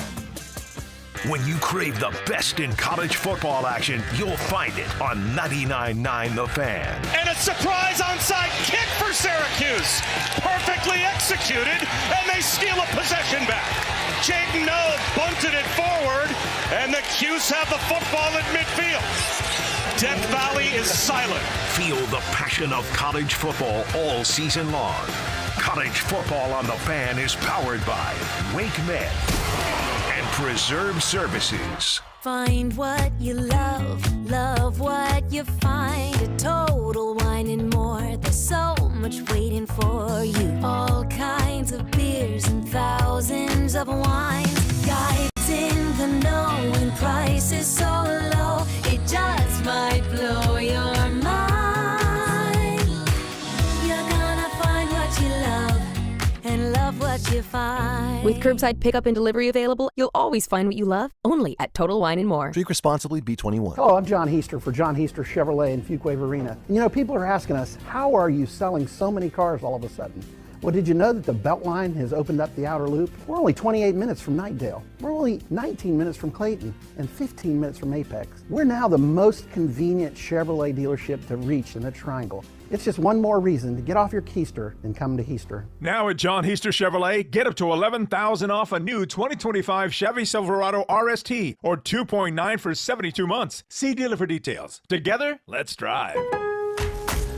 It's Pro Savings Days at Lowe's. Get up to 35% off select major appliances and save an additional $1,000 when you buy 4 select LG major appliances. Plus, get a free DeWalt 20-volt Max 5 amp-hour battery when you buy a select DeWalt 20-volt Max tool. Get the job done for less at Lowe's. We help. You save.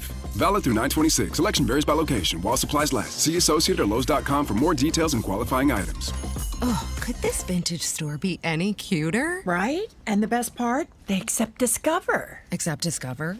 In a little place like this?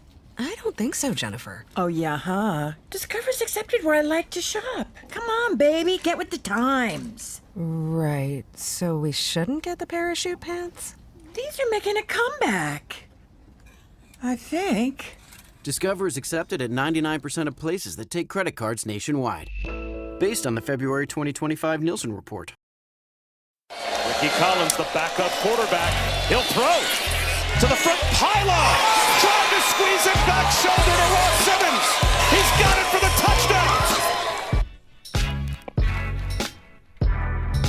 touchdown. The Drive with Tim Donnelly, 99.9 The Fan.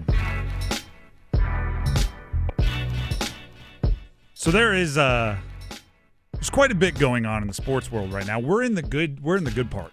One of the good parts, right? Hockey's getting ready to start up. College basketball really isn't that far away. We're kind of right in the sweet spot. So because of that, there are some scheduling things, some quirks. We have a Canes game tonight here on 99.9 The Fan as they host the preseason home opener for the Canes. They host the Florida Panthers. That means that Wolfpack Weekly for state fans out there, state football fans, will be moved to tomorrow at 7 o'clock. But I encourage you, there's a lot of overlap in state fans and Canes fans. Tune in anyway and catch the Canes game. And if you are away from your radio, you can always check out the 99.9 The Fan app for both listening options. So there you go. That's going on right then. That's going on later tonight. For the moment, going on right here, the ladder challenge. Oh, my God! And for the 20-foot ladder with a spear on Jeff Hardy. For the love of God, Jeff Hardy may be broken. Smack dab in half. I had to restart after getting a bad bet on the Miami Dolphins, which I deserved. But I did get back on the right track. Nafisa Collier, 15 or more points for the Lynx versus the Mercury in the WNBA. I had a whole bunch of research for it. She scored 24. She had 10 made field goals. So super easy, open and shut win for me. Brings my brand new and hopefully growing total to $11.53. Dennis, where are you at? So I am up to $29.61. I had the starting pitcher for the Chicago White Sox yesterday giving up at least 3 hits against the New York Yankees. Well, he gave up 5. So he more than did his part. All right. You are in the lead, so you get to go first for today's pick. All right. So I'm actually going to go right back to the New York Yankees and the Chicago White Sox. So give me tonight earned runs allowed for Frazier Ellard. Frazier Ellard. I'm sorry. Actually, I can't make this bet. I just realized I cannot make this bet. So wait, actually, are you morally against it? No. I physically can't do it. Oh. So actually, give me. I have no idea what that means, but I'm going to let you rock. Frazier Ellard is, I guess, a call-up player. So anyway, actually, give me Max Fried of the New York Yankees to throw 4 or more strikeouts tonight against the Chicago White Sox. So Max Fried, that is 4 or more strikeouts against the Chicago White Sox. So that is a minus 880. So my $29.61 will turn into $32.97. So I'm also going to do a strikeout prop for tonight before we get to football for the rest of the week. And because I'm no longer Costanza-ing, I'm no longer going against my better judgment, I got to do some research. So here we go. Paul Skeens, 5 or more strikeouts versus the Reds today. Paul Skeens for the Pirates. It's minus 650. He has at least 5 strikeouts in 27 of his 31 starts this year. The Reds average just about 8.75 strikeouts per game, which is top 10 in the league, meaning top 10 most strikeouts for a team in the league. So I think Skeens gets, 7, 8 at least, and I only need 5, which will bring my dollars up to $13.30. That's what I'm looking for as I now just try to keep getting some dubs and hope Dennis falters by the end of the month. So there you go. Ladder challenge complete. We get to play a different kind of game now here on The Drive with Tim Donnelly. I get to. It's one of my favorite parts. Dennis sets up a blind ranking, and I get to do it.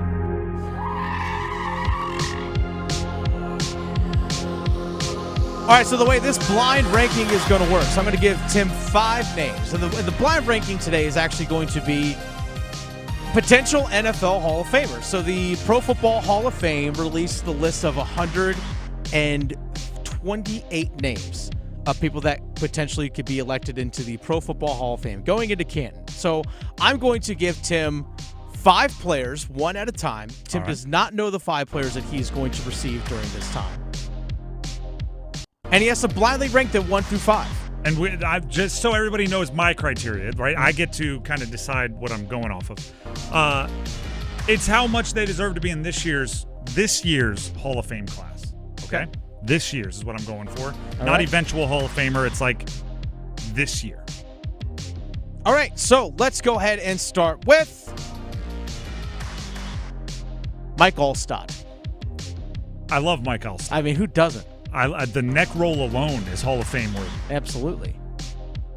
He's actually, by the way, everybody for out there, if you ever Sporkle, which is a site where you can go to and there's trivia lists and you can play against your friends and stuff. It's like name all of the running backs in the 90s that had at least 1,000 yards in a season, and you just list as many as you can so you can do the most. If you're not a sports nerd like I am, there's TV and movie and geography and a whole bunch of other stuff on there. Mike Alstott is one you often forget for like total touchdowns or something like that. The guy had entire games where it was like 5 carries, 4 yards, 3 touchdowns. Not a Hall of Famer though. I'm gonna throw him number 5, Mike Alstott. Number 5. He is a nominee though. He is. All right. So that like, I don't want to be mean to Mike Alstott. It's like the Oscars, right? I'm just happy to be nominated. It's a pretty good career to be a nominee for the Hall of Fame for Mike Alstott based on his role in the offense and everything else on those Tampa teams. So Mike Alstott, he's number 5. All right, let's go defensive back Rodney Harrison. I also don't think he is a Hall of Famer. I think he, especially early on, some of the Chargers stuff he did was like super solid. I think he got on some really good defenses and is a personality you see in the media now, and he was a hard-hitting safety, so he maybe got a few more eyeballs on him with the Patriots. To me, to be a Hall of Famer, you have to be obviously the best at your position for 3 years at least, something like that, right? Or statistically top 10 at your position. There's got to be a calling card. And when I think of safeties from his era, I mean, it's Ed Reed and Troy Polamalu. That is what it is. It's Brian Dawkins. It's John Lynch. There's a lot of names that come up. Maybe even a Bob Sanders or something like that for a period of time. A lot of names before I get to Rodney Harrison, so I'm putting him number 4. Okay, so first name I gave you, Mike Alstott. You put him at 5. Next name I gave you, Rodney Harrison. You put him at 4. So the slots you have available are just 1, 2, and 3. The next one is Greg Olsen. Greg Olsen again. Lovely dude. Great guy. He's a first-time eligible Hall of Famer this year. Mm-hmm. I am a big fan of Greg Olsen. I want this to be very clear. I listen to his podcast, Youth Inc., which is all about youth sports and how to parent in youth sports and how to deal with different scenarios, and he brings on other athletes and other newsmakers in that world. So I'm a big fan. I think he's, quite frankly, better than Tom Brady at the broadcasting thing. It should be the number one booth for Fox, but that's neither here nor there. I don't think he's got a chance in being a first ballot Hall of Famer. So I'm going to go ahead and make him 3. I'm just going right up the list. Give me Greg, the list. Greg Olsen. And granted, I don't know what's coming up next, but I do like the way it's working thus far, which is the kiss of death. Like, as soon as I say that, I'm going to get, I don't know, some weird kicker or something. But no, Greg Olsen is going to number 3. All right, next one is Hines Ward. All right, see, here's the tough part with Hines Ward. Mm-hmm. Hines Ward is, what did they say, 128 nominees? Yep. He's undoubtedly in the top 30, right? I don't know if he's top 10. Probably not. I don't know if he's top 15. But he's undoubtedly in the top 30. So do I play the odds and say you're going to give me one of the roughly 100 names that he is above, but then I risk getting an absolute stud and not having them number 1? Because there's a couple no-doubters that are still out there. I like Hines Ward. Do you know what I don't think gets mentioned enough for Hines Ward's Hall of Fame case? Because it's kind of like being the best, running quarterback or something. It's not something that you think of. He might be the greatest blocking wide receiver of all time. We just, I don't know if they keep pancake stats for mid-90s wide receivers. But he'd have a bunch of them. Really, really good blocker. I'm putting him number 2. I'm going with my gut. I'm saying there's a big name on there, and I'm just rolling right up the list. Hines Ward, number 2. Yeah, wow, this is the most boring blind ranking ever. I don't know if it's boring, but it's. I gotta trade. I have to stay true to the competition and just make the best decision. Okay, so I gave you Mike Olstott, you put him at 5. I gave you Rodney Harrison, you put him at 4. I give you Greg Olsen, you put him at 3. I give you Hines Ward, you put him at 2, which leaves number 1, the only available slot. And that number 1 person goes to Priest Holmes. That's not awful. I don't think Priest Holmes is. All right, here's Priest Holmes. It's not great. I'd rather have Hines Ward above Priest Holmes, but it's not the end of the world. Priest Holmes is a real precedent argument, right? I don't think he's there's right now it's a crowded, right? When you have Larry Fitzgerald and Phillip Rivers and Drew Brees and Adam Vinatieri and all these other guys, and even Terrell Suggs and on, Kevin Williams on the defensive side, on and on down the list. He's got a long wait if he gets in at all. But Priest Holmes, surprisingly, if you go throw his stats next to a Terrell Davis, a Gale Sayers, some of these guys, running backs that got in despite short careers, he had a window, man. He had a 3 to 5, 7 years, something like that, where Priest Holmes was bananas. Kind of right at the tail end of the Ravens run, and then his first 3 to 6 years with the Chiefs, he was really good. And if you don't believe me, just talk to anybody that was playing fantasy football at that point in time. He was all over the place. I don't think it's the right spot for him at number 1, but it's definitely better than some of the other guys he could have given me at number 1. So I'm not very upset at the list. I'm just a little upset at the list. What would you correct? See, well, you did the ranking a little bit differently than I would have, because you based off who would be Hall of Fame worthy this coming year. I would have just based it on who I thought was just the better player. Which in that case, I probably would have gone Hines Ward 1. Is that objective? Or is that your Steelers fan talking a little bit? No, I think that's pretty objective. I probably would have gone with Hines Ward 1 just because of longevity and so on, because you got to think about Priest Holmes dealt with all the injuries that he had as well. I probably would have gone maybe Rodney Harrison 2. Do you have Rodney Harrison as a better player than Olsen? That would have been a tough one for me. But either Rodney Harrison 2 or Greg Olsen 2. That would have been 2-3 for me. Then I probably would have gone Holmes and then Olstott. Olstott also just played in a different era. Priest Holmes had a 3-year run.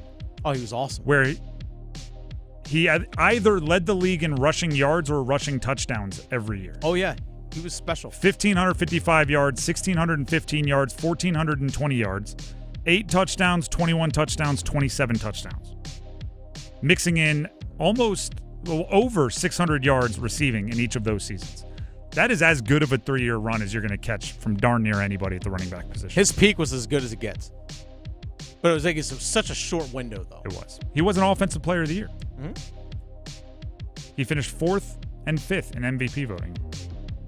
Now I'm just advocating for him because I got boxed into putting him number 1. So I'm going to become a guy that's now like, Priest Holmes is a Hall of Famer just to retroactively make my list better. I'm not mad at that. I'm not mad at the list. The Drive with Tim Donnelly, 99.9. The Fan, that is a little blind ranking. We have a few more minutes here. So let's go ahead and hit it and quit it, shall we?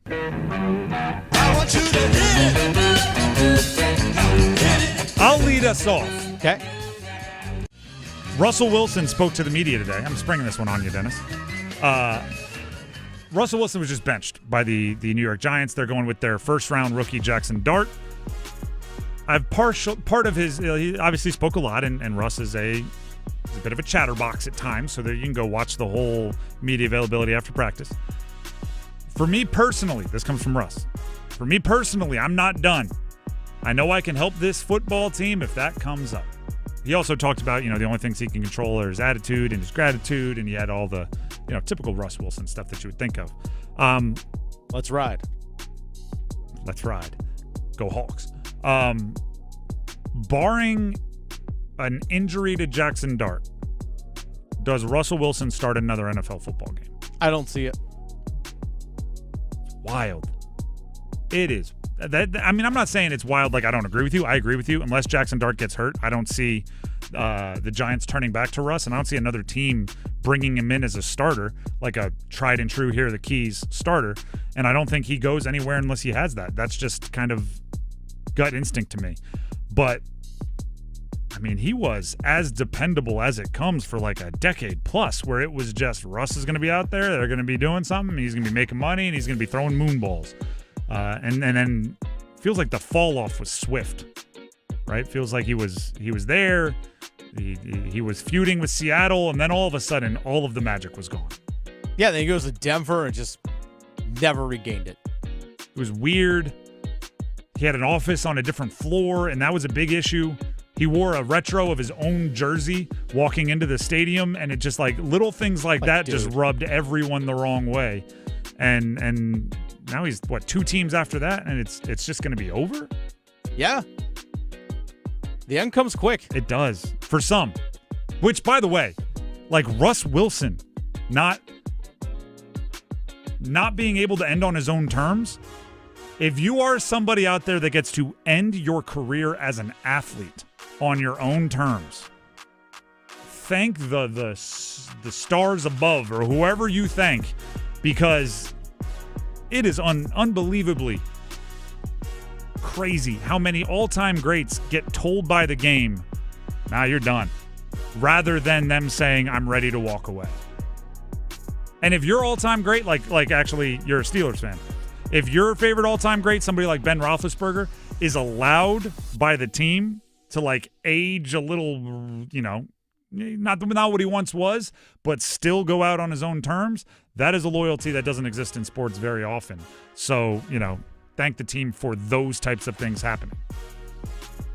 Let's quit that. Let's hit this.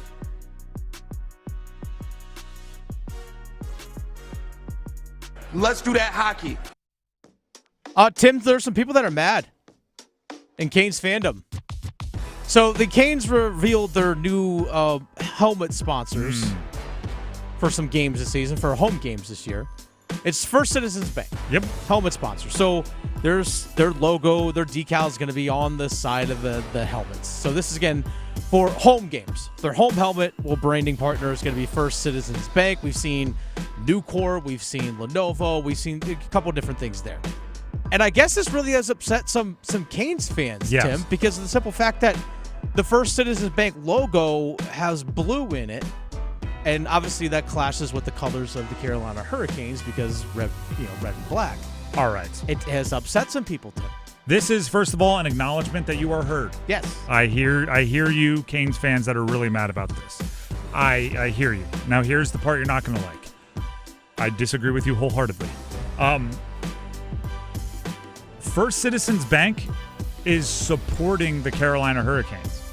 They are believing in they think that those helmets are going to be in highlights and are going to be in pictures and they're going to be in big moments for the Carolina Hurricanes. So they're investing their cash in putting their logo on it, and that's going to help the Carolina Hurricanes. If their logo was green, blue, orange, purple, I say put it on the helmet.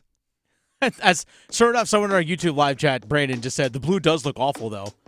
Guess what? It's so tiny and small. When you're watching a game, you ain't going to see it. This is one where I have to remove my own thought process because I care so little about uniforms. Even if I see one and I'm like, I don't like it. It comes and I go, I don't like that, and then it's gone. It's in one ear, out the other, and I get back to watching the game. It's. I guess I'm weird that way because most people seem to have flaming hot opinions about uniforms and stuff, and I just don't. But I can't imagine being mad that the team and a business have worked out a way to get a decent amount of cash for something as trivial as a sticker on a helmet. I want my team looking like a NASCAR car from Talladega Nights. I want as many logos on there as possible because it becomes white noise to me. And then they just get cash to spend on players or fan experience or to offset other costs. I don't get it. I don't get it. Well, here's the thing as well, is that with hockey-related revenue going up, that's what increases the salary cap and so on and so forth. This is part of that.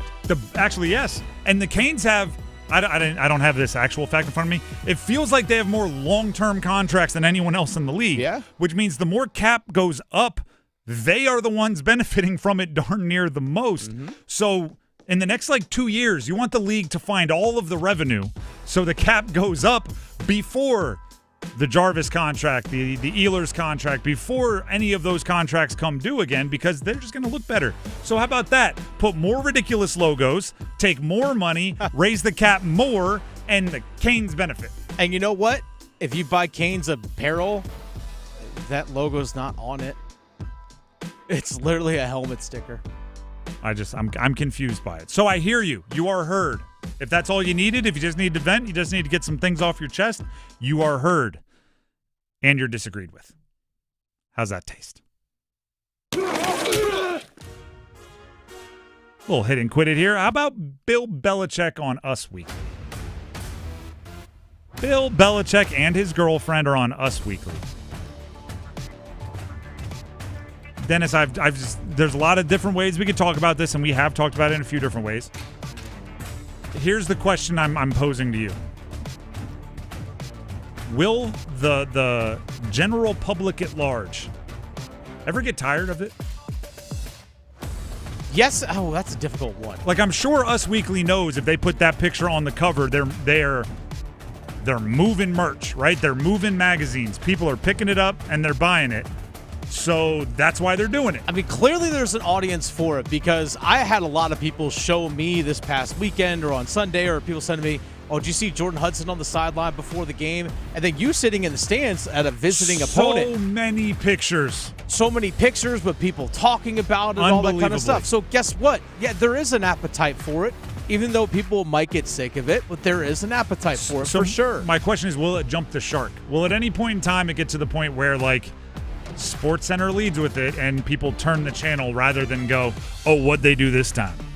I think that we're probably at that point where if you led SportsCenter off, unless there was something crazy wild that happened. But, I mean, when the team isn't successful and they don't look good in their losses, people are going to glob onto this stuff.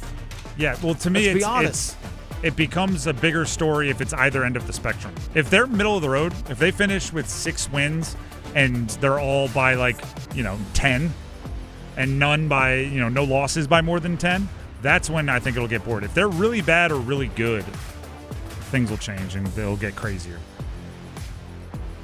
All right, that's Hit It and Quit It here on The Drive with Tim Donnelly on 99.9 The Fan.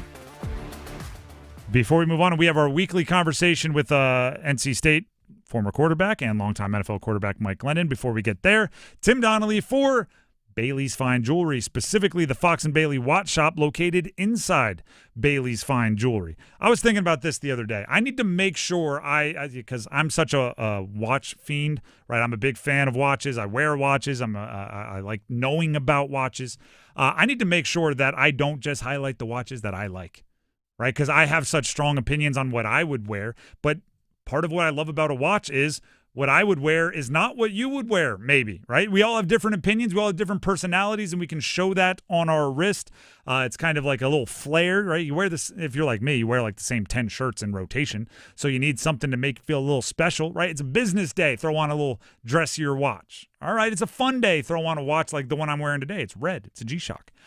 So there's a bunch of different options there. I'm usually not a fan of like the rectangle dials, right? The different shapes. But then you might be. So how about this? Pre-owned and vintage Cartier. They have a nice little selection there. I don't know why I said little. They have a really nice selection in the Fox and Bailey watch shop located inside Bailey's Fine Jewelry at the Village District location. Some of the super duper dressy watches, that's not my cup of tea. Why? Because I don't wear suits that often, right?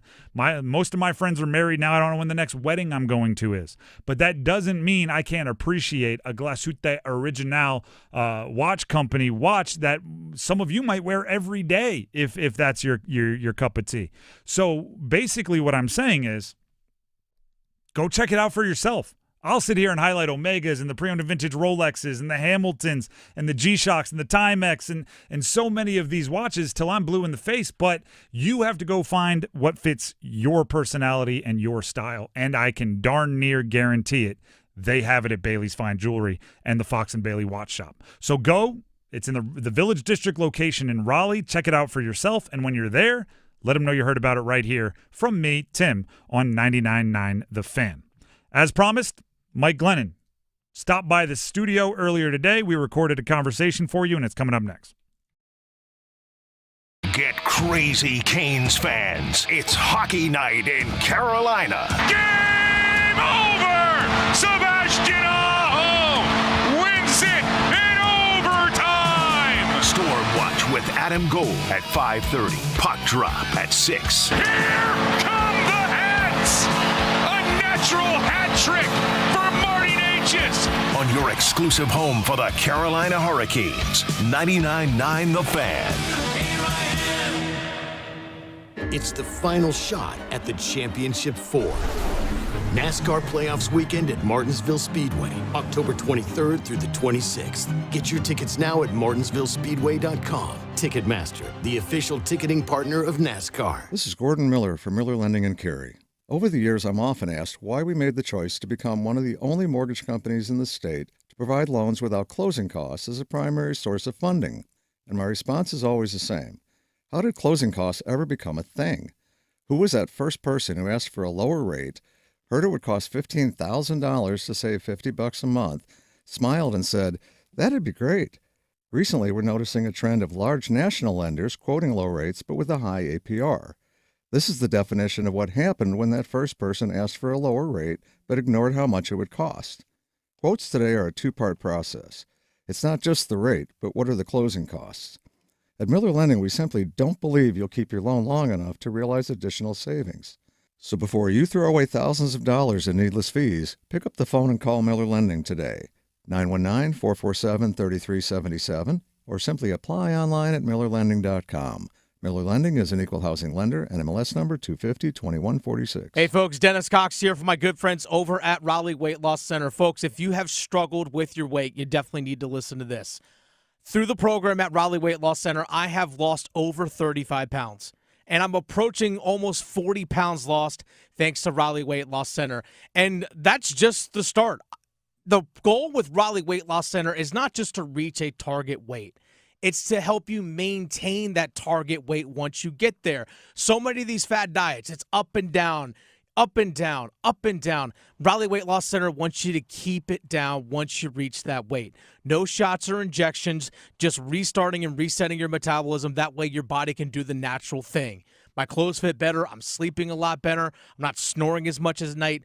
Everything has gotten so much better thanks to Raleigh Weight Loss Center. Visit them online, RaleighWeightLossCenter.com, or give them a call, 919-897-7506, 919-897-7506. Set up that free consultation at RaleighWeightLossCenter.com. Results may vary. This hour of the drive is brought to you by Bet365. When it comes to sports books, Bet365 has it all. Download the app today and see why it's never ordinary at Bet365. Bailey, waist-high snap. Lofts it left side of the end zone. Touchdown, NC State. C.J. Bailey waits, surveys the landscape, and fires a dart to Terrell Anderson. The Drive with Tim Donnelly here on 99.9 The Fan. Joining us in studio for his weekly visits following our recording of Pack Therapy, by the way. So check out Pack Therapy everywhere podcasts can be found. For our guest, Mike Glennon, his insight into NC State football, and mine as well. We co-host the pod. He is a NC State legend, longtime NFL quarterback, and we bring him, after we record Pack Therapy, onto this show to get insight into the mind of an NFL quarterback, and then also some state insight as well. When it comes to Bryce Young, really kind of interesting, weird week this past week. So I thought about how to phrase this question. I'm just going to read it exactly as I have it in my notes. How much does a 30-0 win help an NFL quarterback with the caveat, with his confidence and with his, turning his play around, with the caveat that he threw for basically 120 yards? It still helps. Okay. Because, I'm not saying it doesn't help, but it's like, is it the aha moment that you kind of are looking for? It's not the aha moment. You know deep down inside, I didn't win this game. The defense is the one that and in some ways the Falcons aided in that a lot. Falcons may have lost it. With that being said, the temperature of the building is a lot warmer. People are in much better moods when you come in on Monday and Tuesday after a win. So it's kind of like at least the criticism isn't on me this week. Like it's what you sign up for in the NFL. You're going to get criticized after losses. And Bryce has definitely faced his fair share of criticism. So it's almost like a breather. Like, I can take a week of probably not facing a bunch of backlash and let the good vibes kind of roll. So that is definitely a good thing. But at the same time, deep down inside, he knows I wasn't the reason why we won this game. There was other reasons involved. What are the challenges that come with that level of scrutiny, as you're talking about? And Bryce Young, maybe even more so than most quarterbacks because he's the number one overall pick and they made the trade for him and all these other things. The scrutiny is there, and yet you're watching the Falcons like kind of metaphorically dig their own grave, and your role in that game is just not to take the shovel out of their hands. But you also are aware, like, hey, if I throw for 120 yards, like that's not going to silence any of these critics. Like how disciplined do you have to be to just recognize, as long as I don't turn the ball over in some grotesque way, we win? When you start 0-2, you're perfectly fine handing the ball off and playing not to lose. Okay. You just want to get a win. And for that reason, it's like the absolute worst thing I can do here is give this game back to the Falcons. So, it's fine for him. Like, again, not too high, not too low. He's probably feeling lukewarm about the win. They got the win, but at the end of the day, he knows he didn't do it. But he also didn't mess it up. And that's, that's important as well, because if you mess a game like that up, then all knives are out. And then the chatter just gets even worse. So we're talking with Mike Glennon, a former NC State quarterback, longtime NFL quarterback. We've also, and it's ironic because on Pack Therapy we talk about NC State's pass catching core as like it could, everyone's equal, whoever's open's getting the ball. Meanwhile, with the Panthers, there's Teterow McMillan, and then there's Hunter Renfrow, David Moore, like some guys that wouldn't be getting a lot of targets on a lot of offenses across the NFL. 24 attempts, 8 of them to Teterow McMillan. A third, by the way, a couple dropsies. Luckily, it didn't come back to bite him. 3 catches, couple highlights. Is a third of the targets appropriate there? Is it too much, too little? Percentage-wise, numbers-wise, like how's his role? I think that's about the right percentage for right now. When do they get Jalen Coker back? He's on IR, so he can't play the first 4 games. Okay. And then it becomes when healthy and they no can activate. speculation on when? I don't think it was a serious injury. I would assume close to 4 games, but you know, until they say it, you don't want to report it. Either way, I think they're doing a good job getting Tedero and McMillan involved. He's making some, you know, highlight-worthy plays, which we saw him do at Arizona. So it feels appropriate. Again, that's to me, that's on the play caller. It's not on Bryce Young to force him the ball. They got to find ways to get him the ball. But, you know, as a rookie, you need other guys to step up as well. You can't rely on the rookie to become everything about your offense. So I think they'll continue to find ways to get him the ball, and then I think getting Jalen Coker back will allow them to kind of balance that out and get other people involved more. Question about the Panthers defense. They brought in Trevon Merrick from the Raiders this offseason as a safety. They've been playing him at that, you know, does play some like traditional safety depending on down and distance, but they've been bringing him up playing linebacker. He is a physical guy. His strengths are run defense. They drafted Lathan Ransom, another safety out of Ohio State, who is physical guy. His run defense grade is what Pro Football Focus keeps hyping up there. Like when you're watching a team and their strengths like that on the scouting report, is it almost like the most effective way to play them as linebackers and almost judge them as linebackers? Because against the Falcons, Merrick especially, very physical, and you felt his presence. I think they miss some of that when they're, you know, asking him to play center field safety, and that's not maybe his strength. Yeah, I think sometimes those guys, you just want them down in the box, and it's like they more are linebackers than they are safeties. That's what Jamal Adams was. You know, when he's he actually was with playing the Jets, linebacker now, right? Exactly. So he was with when he was with the Jets, he was a safety, but he spent more time near the line of scrimmage than, you know, almost he a had all the linebacker numbers would. of like, you know, interceptions and sacks were near equal and right. all that sort of stuff. And that's what made him scary. And that's the same thing with Derwin James. Now, Derwin James is a guy that actually can cover, but he's a guy that they want blitzing. The quarterback is almost like a pass rusher. So, you know, whatever he's labeled as, it just is going to dictate kind of the style of your defense. Because if you bring a safety down and turn him into a linebacker, that means you're going to be playing single high coverage. You're not going to sit back and cover 2. So that becomes just who you are as a defense and kind of who your identity is we're going to be a team that plays with the safety down in the box. We're going to stop the run, which is then going to make us a little more susceptible to the pass. 1 sack on the season for the Panthers. So, you know, any idea to increase that pass rush, good idea. Looking at the upcoming game for the Panthers, they're at New England. Obviously, this past week was a lot about like if Michael Penix is going to throw you pick sixes, you say thank you, you take him into the end zone, you move on. Drake Maye, I don't know how much you've watched of him, but you know, similar young quarterback, a little bit more playing time, but than Penix, but not a ton. What do you think of kind of him being a quarterback? Are they going to have to go beat him, or are they going to sit back and wait for him to he has been turning the ball over. That offense has been turning the ball over. Yeah, I mean, I think with the Panthers offense, you can't kind of go out and say we're going to win completely with one side, like not let him beat us. Like we're going to have to make plays as a defense because we got to help our offense out. So, you know, this isn't a situation where, you know, it's the Chiefs who have a real good defense, and it's like, you know, Patrick Mahomes is going to make his plays as well. We're going to have to, as a Panthers defense, create turnovers, and if the proof's in the pudding, you know, they're 0-2 the first weeks, defense plays great the second, you know, third week, and they get a win. So I think they're going to have to find a way to get some turnovers out of Drake Maye to win the game. We're talking with Mike Glennon, former NC State quarterback, longtime NFL quarterback here in studio. Let's go to your Wolfpack. CJ Bailey. It was a 20-7 lead for NC State. They end up losing by a dozen to Duke. 4 turnovers for the young quarterback. Was it that bad? Right, a 4-turnover game for a quarterback is always going to feel awful, but they're not all built the same. Yeah, it was not that bad. CJ Bailey did a lot of good things in that game. First interception really was a great play by the corner. He played with vision on the quarterback. He wasn't part of the read. You're not supposed to really look at the corner on this play. You're more reading at the linebacker level, and CJ Bailey had the right read. The corner just fell off on his guy and made a good play. So I don't put that one on CJ. The second one, the really catastrophe of it is you can't make a bad play worse. You think you're running a no-snap play to try to draw them off sides.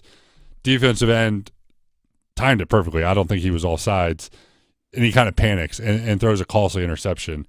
Learning moment, again, easy for me to say right now. When you're out there on the field, things are flying around, hit the panic button a little bit and just kind of threw it into no man's land. They got an interception. Overall, I'm not concerned about C.J. Bailey at all. He's a great player. Hollywood Smothers is doing his thing as well. So the offense isn't a concern other than, hey, for us to win, we can't turn the ball over because with the way the defense is playing right now, there's just not a whole lot of room for error. For those that don't know, just because I know the play has been scrutinized, can you go through the mechanics of a no play? We're going to try to draw them off sides. Like how much of that is regimented and routine, and how much of it is you need everybody on the field to kind of be a football player? I think there's almost like two versions of it. There's one where we're going to try to draw them off sides, and it's called like no snap, no play. And at the end, we're going to burn a timeout. Which sounds like this is what it was. Yeah, and then there's the other one where it's like, hey, we're going to try to draw them off sides, and if they jump, we got the play built in. And I think at the end of the day, you always kind of want to play built in just for the case that they do jump off sides. You get the free play, the Aaron Rodgers special, where everyone runs, go balls and you just chuck it deep. So without knowing exactly what it was, I think it's a learning lesson for everyone involved. C.J. Bailey to not panic and just throw the ball, make a bad play worse, and then on the coaching staff, we got to at least have a play built in. That way, if the ball is snapped, we got something to go to. And just so you know why they have both, because we had both in college as well. The no play, no snap, no anything, coaches wouldn't give you a play almost so you had absolutely no excuse for the offense to jump and false start. Because, what were you going to do? If you jump off sides, we have a play call. Where were you going? What were you going to do? But then I think the coaching point to that is then we're not even going to snap it.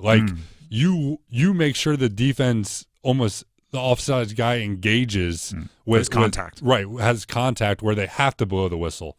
And maybe that's what it was, and ultimately this just falls on the center for snapping the ball. So without knowing the coaching point of it, I don't really know who to point the finger at. And now we ask you this on the pod, but I also end our conversations here on the show with it. We call it an if-then statement. If blank happens, then State will not only beat Virginia Tech, but they'll cover the 10.5 point spread. This Virginia Tech team isn't what what we're used to for the past 2 decades or so.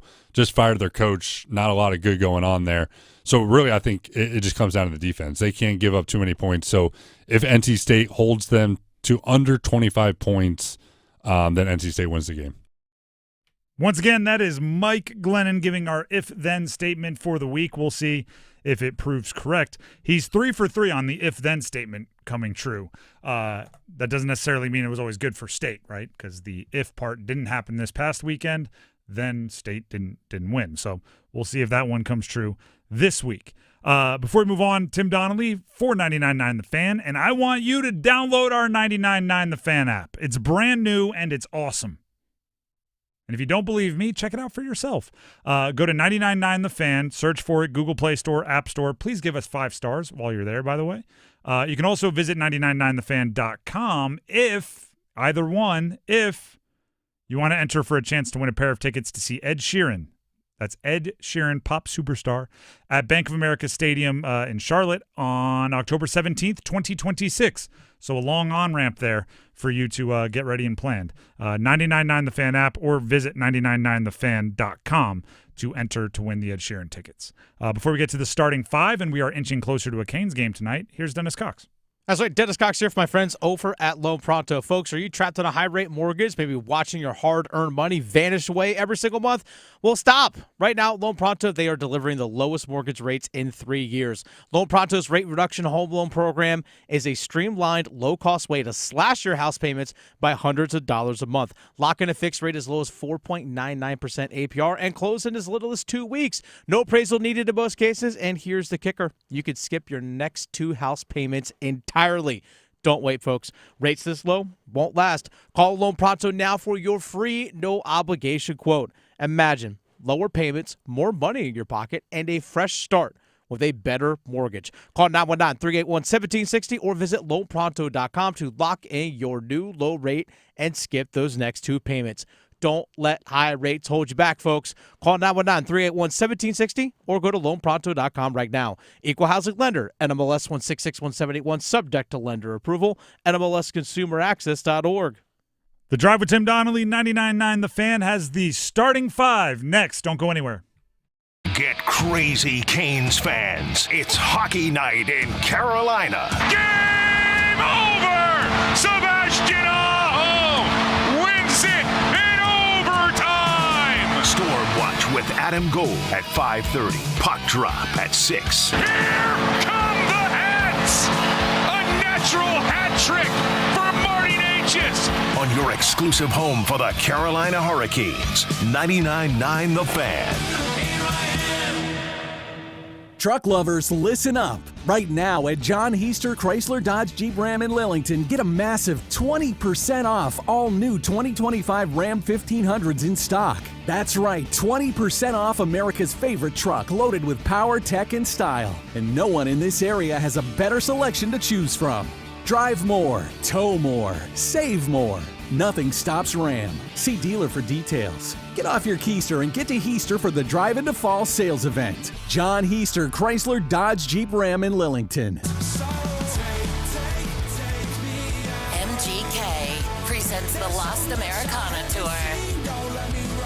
Playing at Coastal Credit Union Music Park, Raleigh, June 2nd, 2026. MGK with Wiz Khalifa and special guest Dwayne.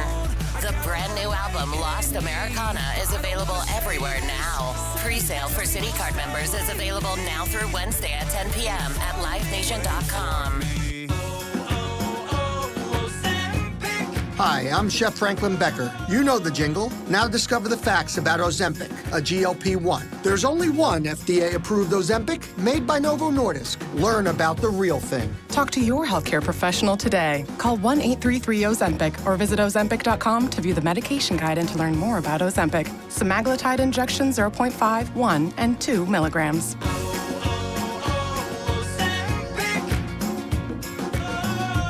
Hey, it's Paul Eihander from 99.9 The Fan for Clayton Homes. Fall in North Carolina, as we know, means crisp nights, football Saturdays, and big savings with the Red Tag Sales event going on now at Clayton and Oakwood Homes. It's the best time of the year to buy your dream home. And right now, prices are slashed. You can save thousands on select in-stock homes. These are move-in ready homes with huge markdowns, but only while supplies last. Like a strong defense on the field, Clayton-built homes are made to keep you covered. Designed with energy efficiency in mind, you will stay cozy this fall, comfortable year-round, and save money on bills. Check out Clayton and Oakwood Homes to see fully furnished models, explore your options, and lock in savings. And don't wait. These homes are priced to move, and when they're gone, they're gone. The Red Tag Sale going on now at Clayton and Oakwood Homes locations and online at theredtagsale.com. Terms and conditions for the Red Tag Sales event at theredtagsale.com. Available only at participating Clayton Homes family or brands retailers through 12/31. Amount of savings may be limited. Ask for details. May not be available within certain financing. Lender restrictions apply. I'm attorney Brian Ritchie. Big truck accidents can cause life-changing injuries, and life-changing injuries deserve life-changing money. I know big truck wrecks, and I know how to fight those big insurance companies. If you've been hurt by a big truck, contact us at ritchielaw.com. I'm on top of it. Broadcasting live from the Lenovo Studios. WCMC HD1 Holly Springs. 99.9 The Fan. The Triangle Sports Leader. I'm WRAL meteorologist Kat Campbell. It stays warm and humid this evening. Overnight, partly cloudy skies return with lows dipping near 70. We'll be back near 90 on Thursday with scattered storms returning late in the day. Scattered storms return on Friday with a good chance for rain into the weekend. Weather update brought to you by Newcomb and Company, where your comfort is their business. Visit newcombandcompany.com. 5 o'clock check of your money. Dow Jones down 171 points to 46,121. Market update brought to you by Howard Hanna Allen Tate. Whether you're buying or selling, you want the best real estate agent. Howard Hanna Allen Tate is the Carolina's #1 real estate company for a reason. Call a Howard Hanna Allen Tate agent today. This hour of the drive is brought to you by Bet365. When it comes to sportsbooks, Bet365 has it all. Download the app today and see why it's never ordinary at Bet365. It's 5 o'clock. Time to serve up the biggest sports stories of the day. Here comes your starting 5. The Drive with Tim Donnelly, 99.9 The Fan. It is time for the starting 5. So let's jump into number 5. Count them. 1, 2, 3, 4, 5. Let's do that hockey. Canes in action tonight, hosting the Florida Panthers, kind of, in a preseason game. We will see the top line for the Carolina Hurricanes, which means Aho centering Ehlers and Jarvis, which is, I think, the main attraction for the evening. That's what everybody wants to see. Rod Brindamore, as he said earlier today, thinks it's a good way for Ehlers to kind of get a home game out of the way before the regular season starts. I think that's a good way to put it. Okay, have one under my belt, and then we have stuff to work off of. Right now we can say, okay, I can kind of get a feel for, what his game is. We can get some video on, okay, here's stuff where you need to be, all that stuff. Those three aren't the only big names playing. Shane Gostisbehere, Andrei Svechnikov also playing. Jesperi Kotkaniemi expected to play. Eric Robinson, an NHL regular, expected to play. So there's quite a few there. I do want to say that the preseason for me is always, it's great to see Aho, Jarvis, Ehlers. It's exciting, but hopefully we see a whole bunch of those guys on the ice together, right? Hopefully they're scoring a whole bunch of goals, and we won't really remember tonight for those three, hopefully. Meanwhile, think of Bradley Nadeau. Bradley Nadeau last year played in some preseason games, and that was the most of our evaluation of him at the NHL level until at the very end he got in a couple games at the end of the season once the postseason was kind of set as one of the best, highest priced, most valuable prospects in the organization. So I think it means a lot for him. I think it means a lot for Felix Unger-Sorum, Dominic Badinka, some of these other prospects. We're going to get to see them, and we're going to remember it for them in a lot of ways. Here's Rod Brindamore on giving lots of chances to a player like Bradley Nadeau. He's one of the guys that we're looking for, I think, to take that next step and just give him every chance to do that. I think the other night was good learning. We had some good learning moments, right? Sometimes you try a little too hard, and that's not the answer. So, but that's why you have these games. Should turn my microphone on. That's why we have those games. Preseason's fun for a lot of reasons. That's number 5. Let's get to number 4. 1, 2, 3, 4, all together. By the way, before we get to number 4, we will talk more hockey with Adam Gold, who's going to join the show later in the starting 5. He's from the Lenovo Center, which is the home opener, all that stuff. The NFL announced, and it's not the NFL, the Pro Football Hall of Fame. I keep calling it the NFL, although, let's be real, it's not like there's many, Japanese professional football players getting into the Pro Football Hall of Fame. Got some Canadians dropping there, eh? Maybe. Are there? I doubt there's. Maybe it's called the Pro Football Hall of Fame because it's pre-NFL. You got some AFL guys and stuff. True. Either way, the Pro Football Hall of Fame put out their list of 128 nominees for this year's class. It'll eventually be whittled down to 50, then whittled down to, I think, 25, then 15, and then that vote on the 15 becoming the class will happen around the Super Bowl. Local ties, there's a whole bunch of them. I'll read them to you very quickly here before we move on. Panthers, Jake Delhomme, Muhsin Muhammad. Steve Smith Sr. is a returning finalist after making the top 15 a season ago. Greg Olson is a first-time eligible Hall of Fame nominee. Wesley Walls, Ryan Khalil, Thomas Davis, another first-timer. Luke Kuechly, another returning finalist. Charles Tillman, Peanut, and John Casey, the kicker. All in the mix for the Pro Football Hall of Fame as one of the 128 nominees. NC State alum Phillip Rivers, first-time nominee, first-time eligible. Torrey Holt, returning finalist. UNC, Jeff Saturday, a return, not finalist, but a returning nominee. Dennis, are you talking to me? Yeah, okay, all right. Saw the lips move and didn't know if he was talking to me. And then ECU also has Chris Johnson in the mix, the running back. Probably didn't have enough of a peak, but his 2,000-yard season, pretty darn bananas. We'll see how that develops as it goes along. That's number 4. Let's hit number 3. What? Bill Belichick and his girlfriend Jordan Hudson are on the cover of Us Weekly. I'll tell you this. It's hilarious. It's ridiculous. If you could have gotten plus 5,700 million odds on Bill Belichick, the things that have happened over the last 2 years with Bill Belichick are unfathomable to me and many. He's on the cover of Us Weekly. He didn't participate in it. He didn't participate in the article. The photo shoot was not like for Us Weekly. It was an NFL event back around the Super Bowl. But goodness gracious, it's hilarious. I did ask earlier today when the public at large might be tired of the Bill Belichick, Jordan Hudson drama. Apparently, everybody is not there. But I'll tell you this: I'm getting there. I'm getting there. And because I'm getting there and I'm allowed to do this, let's cut number 3 short and jump straight to number 2. Just the two of us. The Panthers had a practice today. Some interesting injury reports coming out of that. Dennis, can you give us the breakdown on who didn't practice? So no Xavier Legette once again, which I know a lot of people are concerned about with his hamstring injury that lingered on last week. So no XL today at practice. Also, no Tetairoa McMillan dealing with a calf injury, did not practice today as well. Pat Jones, the second, who did not play last week with a hamstring injury, did not practice again today. Also, Turk Wharton, who's dealing with a hamstring injury. I feel like we're saying that word a lot, hamstring. Turk Wharton dealing with a hamstring injury that he suffered in Game 1 against the Jacksonville Jaguars. We knew that he was going to be out because he said roughly around 2 to 4 weeks, so he didn't practice again today either. DJ Wanham popped up with a hip injury, didn't practice today. So those are some of the notable names. Also, Hunter Renfrow did not practice today. He and his wife just had another kid. There's a lot there. Rico Dowdle, as well as J.C. Horn and one other, can't remember off the top of my head, just kind of had a limited practice today, more or less just added rest for some of those guys. The rest I'm fine with.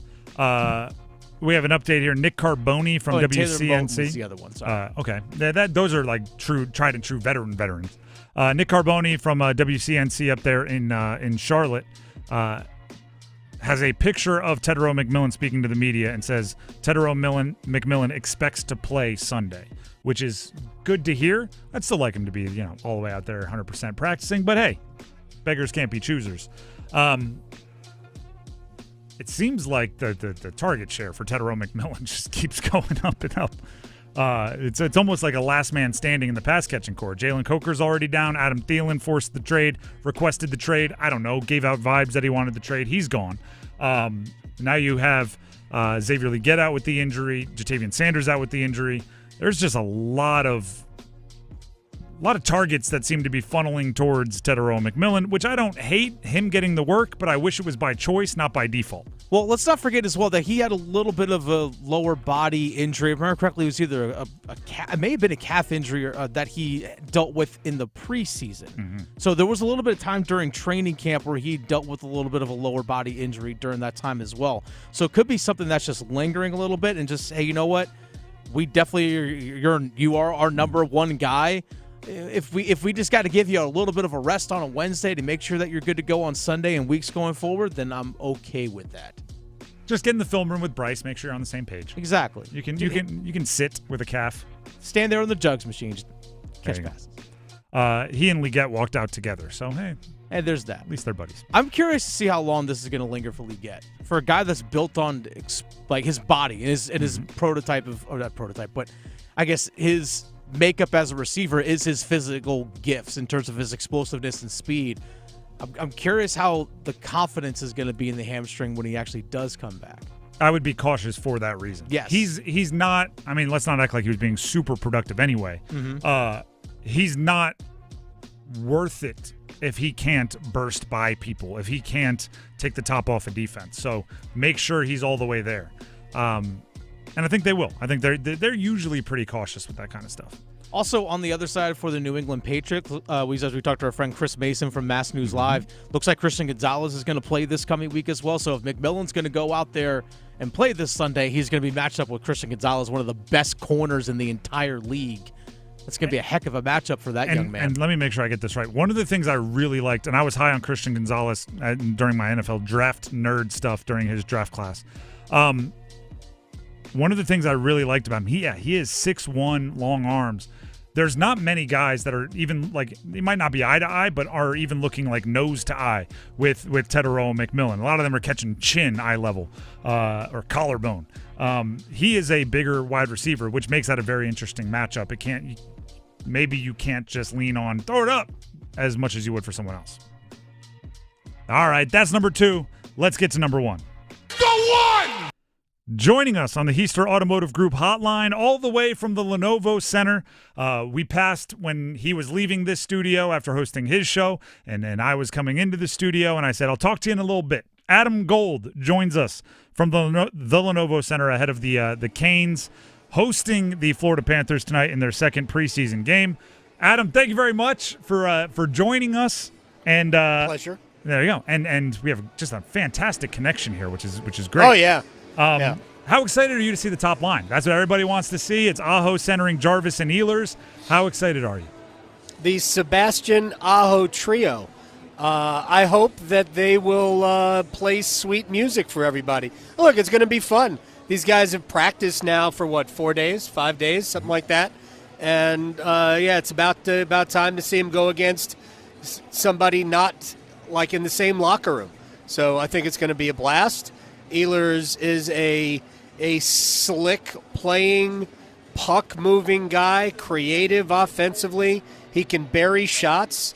And my sense is that Sebastian Aho's come back with a little bit extra, confidence and determination, if that's even possible for somebody as competitive as he is. I think he's ready to go beyond where they went last year. Well, I'd love to hear that because I think we need angry Aho a little bit more often. I don't think he's going to fight tonight, though. But I'm fine with that also, and save that for the regular season. Yeah. Don't get confused by the jerseys. It's not a lot of those same guys from the Florida Panthers. No. These are the Florida Panthers are. These are not the Florida Panthers. Exactly. They're just people wearing their jerseys. There might be 18 people from the stands wearing Florida Panthers jerseys. I'm not sure there's anybody here other than the goalie, Daniil Tarasov, who's going to be in Florida's opening night lineup. Along those lines, though, like with the expectation that there will be overreactions in either direction to that top line, is there anything specifically you're looking from them that you want to check off the make sure it's happening list, or is this truly just, hey, they're going to get out there and skate next to each other, and as long as they're healthy at the end, we're going to consider it a success? I mean, I'd like to say that there are specific things I want to see, but honestly, I want to see him play 16, 17 minutes. I want to see, maybe the beginnings of some chemistry, but I'm not going to draw any conclusions, good or bad. I mean, they can score 6 goals tonight, and it wouldn't change. Oh, if they score 6 goals, so I'm throwing a parade tomorrow. I don't know about It'll be over. It'll be over. What's interesting, and I'm going to talk about this with Trip Tracy during the broadcast coming up here in a little bit. Greg Wyshynski from ESPN is a friend of the program and all of that. Actually, who last year picked Carolina to miss the playoffs, picked Carolina to go to the Stanley Cup Finals. Mm-hmm. And one of the reasons he did was Nick Ehlers, who he thinks could be the guy who finds those goals that Carolina has been missing in when they get knocked out of the postseason. I mean, it's generally been that the power play has gone cold or dry, or they just haven't been able to find those goals. He thinks Nick Ehlers could be that guy. And I mean, I think that's why the Hurricanes signed him to the 6-year deal, because they believe he can also be that guy. I think there's a few things else that they need, but Ehlers is a great place from which to start. You touched on what I want to talk about next, right? I don't think anything happens by chance with the Canes. They are very calculated, and I like that about them. But I don't think it's a surprise that, in addition to those 3 players playing the top line, there's also Gostisbehere and Svetch, because that looks like a power play 1 unit to me. Though that chemistry, how important is it that they hit the ground running once the regular season starts, which makes a night like tonight even more important?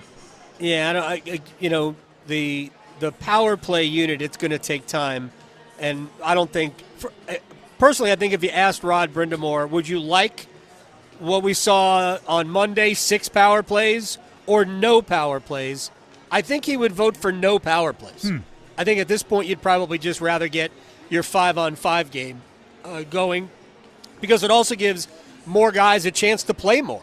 I mean, if you look at the ice time, there were some guys that didn't play a ton because literally there were, 12 power plays almost in the game. And that's no good. That's no good for any game. You can't get into a flow. I think, you bring up Andrei Svechnikov. For my money, there are very few players who the start of the season means more to than Andre. I think go back a couple of years, you're looking for Marty Necas to get off to a good start. Andre's that guy this year. He's got to have an Andrei Svechnikov type year, and I say that not knowing full well what an Andrei Svechnikov type year is. Like, we don't know what the best is because I don't believe anybody thinks that we've ever seen it. I completely agree. agree. And the way I always describe it is like every other game he makes a play that just has me screaming, "Do that all the time!" And I would love to see him do that all the time from the very beginning of the year. Andre's like my college social life. Like, it should have been so much better. And every once in a while, there's a night you'll never forget, which is the same with Andrei Svechnikov. I'll take your word for it. There you go. Let's go ahead and look at maybe away from the NHL stalwarts to some of the other names. Rod Brindamore, having Bradley Nadeau in the lineup again, he used the term looking for Bradley to take the next step. What is the next step for him as an elite prospect? I look at it, and you're a golfer, I look at it as a mulligan. I think that there was some good from Nadeau on Monday. I mean, we got to look at the slap shot, the one-timer, which was swallowed up by the goalie, and he had a couple of other good shooting opportunities in the third period. But I contend, just to go back to last year, we're always looking for the next Jackson Blake, who comes here and blows everybody's mind and makes people think, how can we keep this guy? And I'm not saying there's any room at the inn for Nadeau, but I think Blake made the team based on stuff that had nothing to do with offense. And Nadeau's got to be better in the defensive end of the ice. He's never going to be a lockdown defensive player, but you can't give the puck away twice as he did in the first period.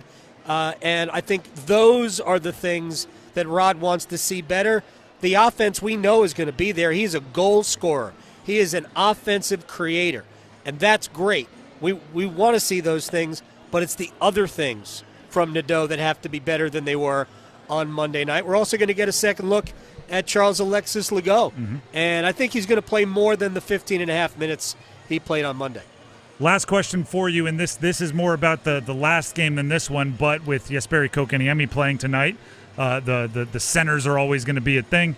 What'd you think of Logan Stankoven's kind of debut as a potential Kane second-line center, which came in their first preseason game? I thought he was good. I thought he was very good in the first period, not so much in the second, and then I thought he was good in the third. I think he won 5 out of his 7 faceoffs in the third period, including a couple late that gave Carolina some opportunities. I think he's comfortable operating in the middle of the ice. I didn't see anything that was noticeably bad defensively around in front of the net, which is going to be probably the biggest challenge for him, is that his assignments in the other end of the rink are going to be a little bit more difficult for him because these centers can be big, and he's going to have to do a little bit of work in front. With that said, I think I think he'll be fine. I don't know how good he will be at that position. I really don't. Yep. Nobody does. Rod hopes that it will work out. I think they're probably going to start the season with him. But you brought up Kotkaniemi, and I'll be very quick here. I think this preseason is enormous for him to reestablish who he can be, because I don't rule out that Kotkaniemi has that spot when the season begins. So I think tonight, and however many times he plays, he's got to make statements. So I actually look for 82 to be a very noticeable player tonight, and however many times he plays in the preseason. It's also nice to know with Stankoven that if it doesn't work out, you can move him back to the wing where he's pretty darn good. Absolutely. No harm in that. Adam, we appreciate you for jumping on, and we'll continue to listen as you get everybody ready for the second preseason game for the Canes. Pleasure. Once again, that is Adam Gold from the Lenovo Center. You could hear just general Lenovo Center action in the background, which I always appreciate. The energy in an arena before a game, even preseason, is unmatched. And I do like to hear that about Jesperi Kotkaniemi. Adam just made my watching experience a little different because now I'm looking for the statement from Kotkaniemi rather than just knocking rust off. Now I'm looking for the statement. So appreciate that from Adam and all of the insight as well.